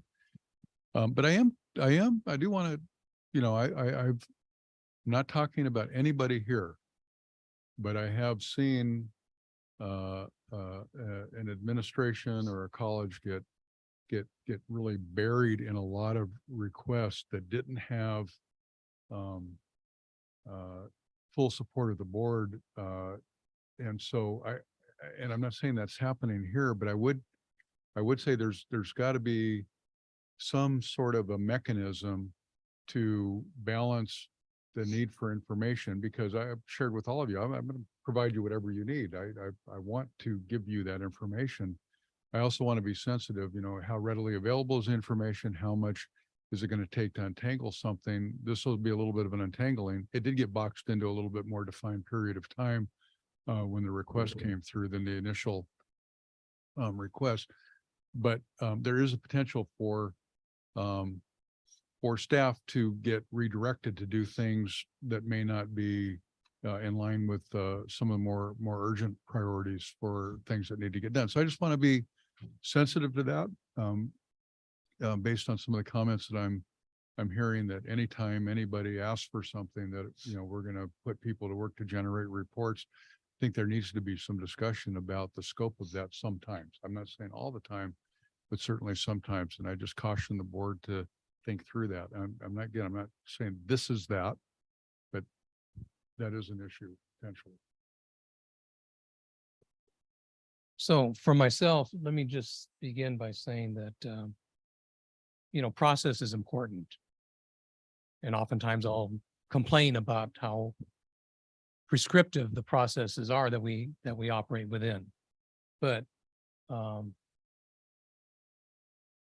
maybe you're a better mind reader than I am, Trustee Torres, but I don't think this was set up to obstruct any trustee from questioning or voicing a concern or a question. I think one of the reasons it was brought up is because we needed a process, because I think it's a known fact that we have a lean staff throughout the district, throughout the DHC and at the campuses. And this was, staff could be buried with unregulated requests, so to speak. And at the same time, we, the board, in my view, wants immediate results on any questions or concerns that we raise. So there was a balancing act there, and this was a process that was developed. My inclination is to not support this because of what I've just said. And I think over time, improvements to our budget setting process have been made. Additional information has been provided. And largely, to your credit, Trustee Chancellor, to a lot of the questions that you have asked over time. And yet one of my frustrations is I don't think you've yet voted to approve a budget when questions have been provided to you in direct response. I mean, when answers have been provided to you in direct response, staff has failed, the rest of the board has failed to gain your support for the budget. And I recognize that's just a personal sentiment, but I just wanted to voice that. I guess so I would not be in favor of abandoning a formal process to ask for reports. And I guess the one thing that would tip me toward approving this request is, as Trustee Mantu said, this might be a test case, but in my view, that's still somewhat of it's not a compelling argument, but if this will promote the belief in the fact that staff, through our chancellor, performs in a forthright and open manner, which I believe they always have, then I would join my colleagues in supporting this request. Cautionary, however, that I will look forward to see what difference the result would make in a greater clarity and or a greater understanding and subsequently greater support for the work of staff in bringing fiscal information to us for us to act upon. Sure.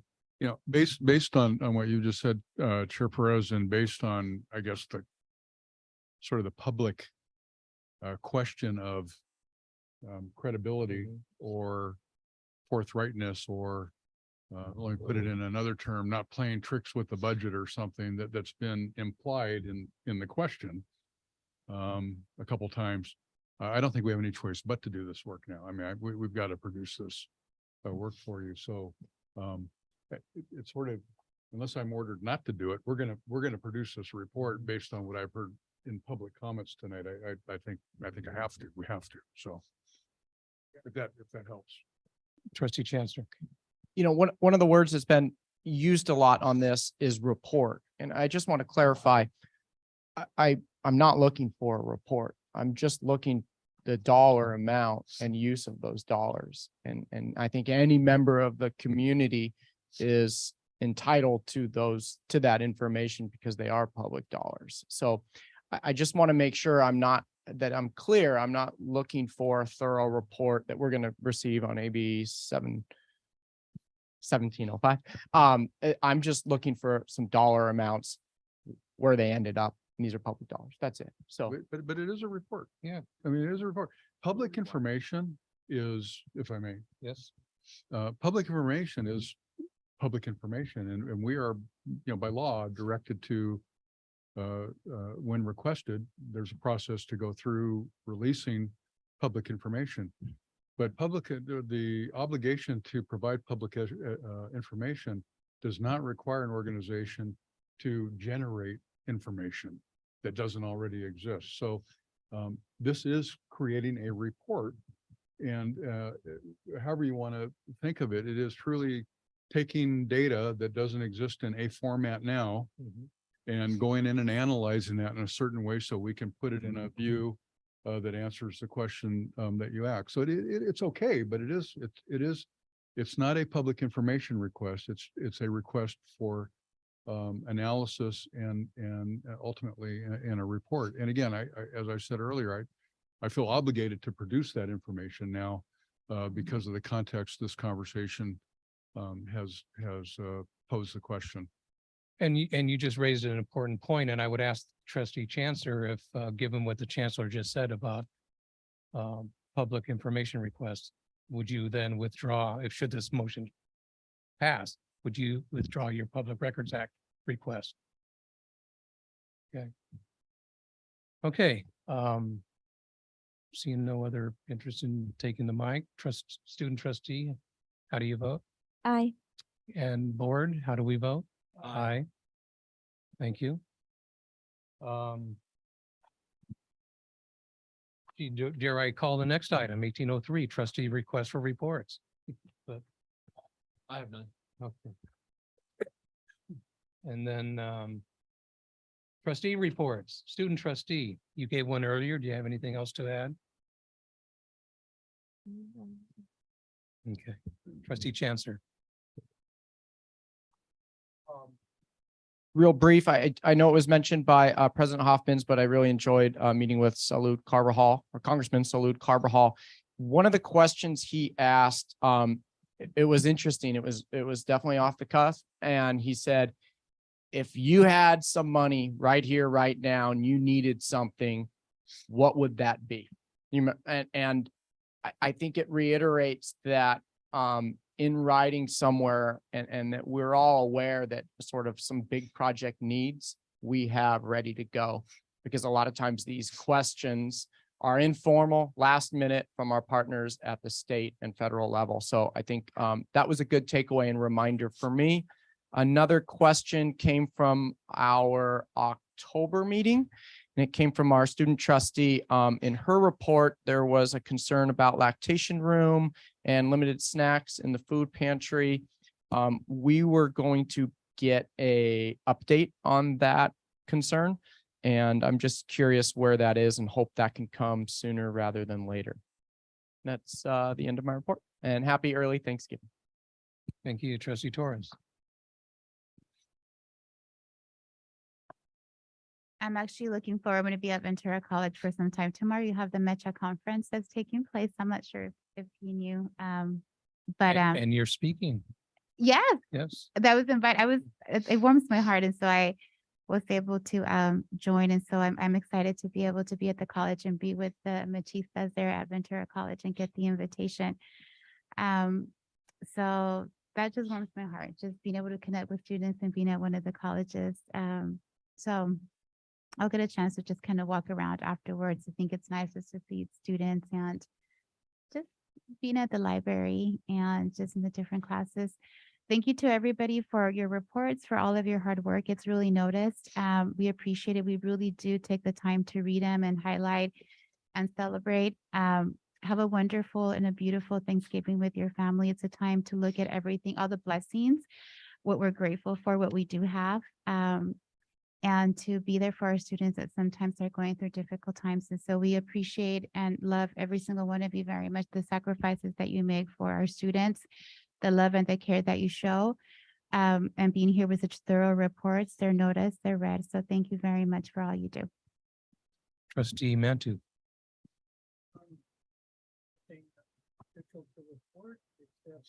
Otra vez, feliz cumpleaños a Cynthia, Lisa y Josh. Trustee Lichtel. I wonder if he could sing happy birthday in Spanish to them. That would be really great. Las I too was going to wish mañanitas. happy birthday to the November babies, but nice job with that, Stan. I wanted to thank all the individuals involved in developing the remote work pilot. There's been a lot of questions, a lot of inquiries to the board. We've had speakers here, and it's been a process. I'm glad that we went through the process. And I appreciate the fact that we've got a plan in place that we can move forward with. And I look forward to updates as we move into and through the pilot with, potential changes, expansion, whatever the case might be. Maybe we're going to contract the program, whatever that is. I look forward to getting those results. And then also wanted to, again, thank the individuals involved with the dual enrollment work. This is really important work. And I'm just wondering when we might receive, and I don't need an answer tonight, but our next update. And maybe a little dramatic, but I would like to consider having this dual enrollment topic part of our regular agenda, monthly, every couple months. I think it's important enough that we stay abreast as to how it's on the chancellor's evaluation form. Dr. Herrera is fully committed, so I'd like to hear regular updates. Okay. I through via Zoom heard the Moore Park College faculty prioritization process. Very impressive, the presentations that were made, and it was an eye opener as to what the needs are out there, certainly at Moore Park, and I'm sure they exist at the other colleges as well. And it's always about resources, always a great need, but not always a great source of funding to accomplish all that. But thanks for the invitation. I'm glad I was able to make it. Oxnard College, that was a fantastic, sorry you missed it. Dia de Muertos event at it was fantastic. You were otherwise occupied though. But it was really, yeah. I wear it once a year, so I put it to good use. And then, as I mentioned earlier, there's a trustee conference in Indian Wells, and a part of the agenda is a joint triple CT trustees board and CEO board. And I know you're not formally on that organization, but I would invite you. Very good, very good. And then please excuse the oversight. But last month was Trustee Torres's birthday, September 22nd. So I can't sing and I don't know all the words to Las Mañanitas, but next year we'll get that for you. So Michelle, make a note, make sure we have everyone's birthday on record so we don't miss anybody in the future. 1902, meeting evaluation. Student trustee. I think it was a really good meeting. I think we didn't stray too much off topic, and I got a lot of my questions answers, and I always like hearing the rest of everyone's your opinions, and I think that's a really good meeting. Okay, trustee Chancellor. I thought it was a great meeting. The end, we got in some thorough, but I think it just does a good job showing what this board's all about, and that's students and systems and continual growth. I would just mention under the communication that when one trustee makes a vote that is in disagreement with another trustee, they can still respect that trustee. Because when you make comments, and I can hear it from here, it's tough, and I don't always agree with everyone's vote here, but I'm never going to denigrate another trustee or voice my frustration in that form from the dais. So that was hard. Thank you. Trustee Torres.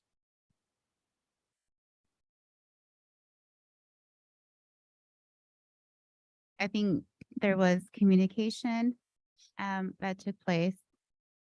Everybody had an opportunity to really focus on what they wanted to say. There was a process that was followed. Decisions were made. Compliance with the ground rules were followed. I think I appreciated the opportunity to be able to just really speak, there was a dual enrollment and everybody had a chance to really speak and express their thoughts. And I thought that was really helpful. We had a chance on a couple items to really just deliberate, and I appreciated that. So there's going to be the moment when we go a little bit faster than the business, and there's going to be like the essence that kind of helps us to set our policies. So that I always appreciated. So thank you for allowing that opportunity. And overall, I think it was a good meeting. There was deliberation that took place. So those are my comments. Thank you, trustee Mantu. Two things. The audience will have to know about this. I think staff and administration have done an excellent job about receiving, providing answers to questions that we had ahead of time, which made the meeting more efficient. Not something we would not receive because it happened a little bit behind the scenes. And I think we're getting better at that as trustees, getting the response to that. In terms of focus, clearly, we continue to be attentive to the issues. Not loud enough. For the viewing audience. For the record, we're clearly attentive to the issues, the audience, and who we serve. With regard to decisions, there's a category that says what worked well. And I would say trustees exercise latitude to adopt disparate views, and we do. And hopefully those views are respected. What could be improved? Same thing. Same comment in both boxes. Because I mentioned before, we're a team of 7. I don't want to be wrong. Steve Lichtel. Yeah, I mentioned last month that I felt that this process, though may be beneficial to some, I find to be a little bit shallow from the standpoint of really getting into the meat of how we operate as a board. And I mentioned last month, and I'll say again, that I'm looking forward to times when we can sit and have a real discussion, agendize a real discussion about how we operate, what motivates us, how we approach these issues and these topics. With that said, I'll say that the interaction with staff is always positive. Appreciate the responses and the manner in which those are provided, I think is always excellent. Compliance with ground rules. The meetings are always well run. So Chair Perez, I commend you for really keeping us on task while allowing a latitude for individuals to speak their mind and provide their input. From the standpoint of process, however, I found it very disheartening to hear a no vote from you, Trustee Chancellor, on the topic of our goals. I think that if I have a comment, it has nothing to do with your opinion. It has everything to do with process. And from that Is standpoint, this a Josh Chancellor evaluation or is this a meeting evaluation? it's a meeting evaluation. I just want to You're clarify. part of that meeting. I understand. And my point is that ample time was given to all board members to provide input. I was asked to help the chair in producing the document. That did require some collaboration, some discussion, emails back and forth. I maybe didn't get the information about a topic or project that you had that you would like to have seen in that document. And I don't think it furthers our credibility and our working relationships when you don't do the legwork ahead of time, others do, and then something doesn't get into the document that you would have liked, and then therefore your vote is a no vote. I don't think that's appropriate. Quite frankly, it was disheartening, and even more so, I think initiating a public records request also undermines the district and the board, and it does not show good faith. So those are my comments related to the meeting. And as I said previously, I don't think that in this public forum, it's the appropriate way to handle these issues. We as a board need to spend time behind closed doors, agendized, having these hard conversations about what we're doing, how we're doing it, and our motives behind it. Thank you. Communication, again, I'll echo my appreciation to staff for the responses to the questions that are provided. I mentioned earlier, staff was responsive to in the one case for sure, the past committee's recommendations on what to bring forward as a result of our discussion at the committee meeting. Process, you've already heard me say process is important, but I think we did follow the process continually, and I want to thank my colleagues for that in preparing for the meeting and submitting questions, and we were focused, and you know, I did allow not additional, but you know, I do try to run a good fast meeting, and fast not in a hasty manner, but just efficient.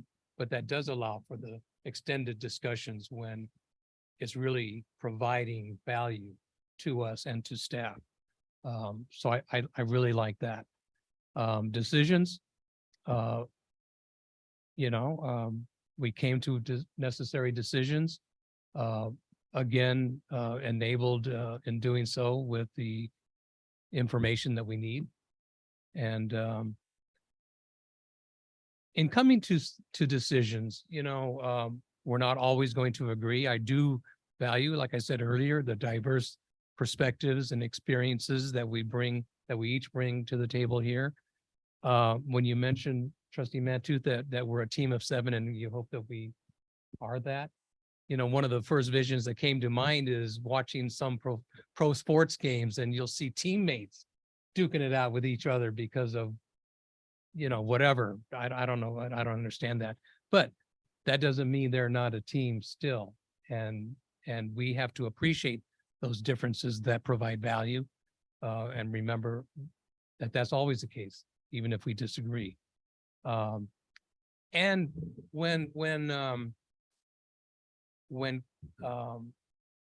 for lack of better phrasing, when critical or seemingly critical comments are made, it's important that we as individuals step back and ask ourselves, okay, why is somebody saying that? What is it that maybe I've said or done or my viewpoint that causes that response in others, and not always approach that from a defensive position. It's a challenge, but it can only serve us individually and collectively much better. Other feedback? We're getting out of here at a reason. Okay, but real quickly now that we're at this hour. So, I think, we learn as a board, and one of the things is that I think as a board, if there's a possibility on your calendars to just leave an extra day that we can say, okay, we can meet.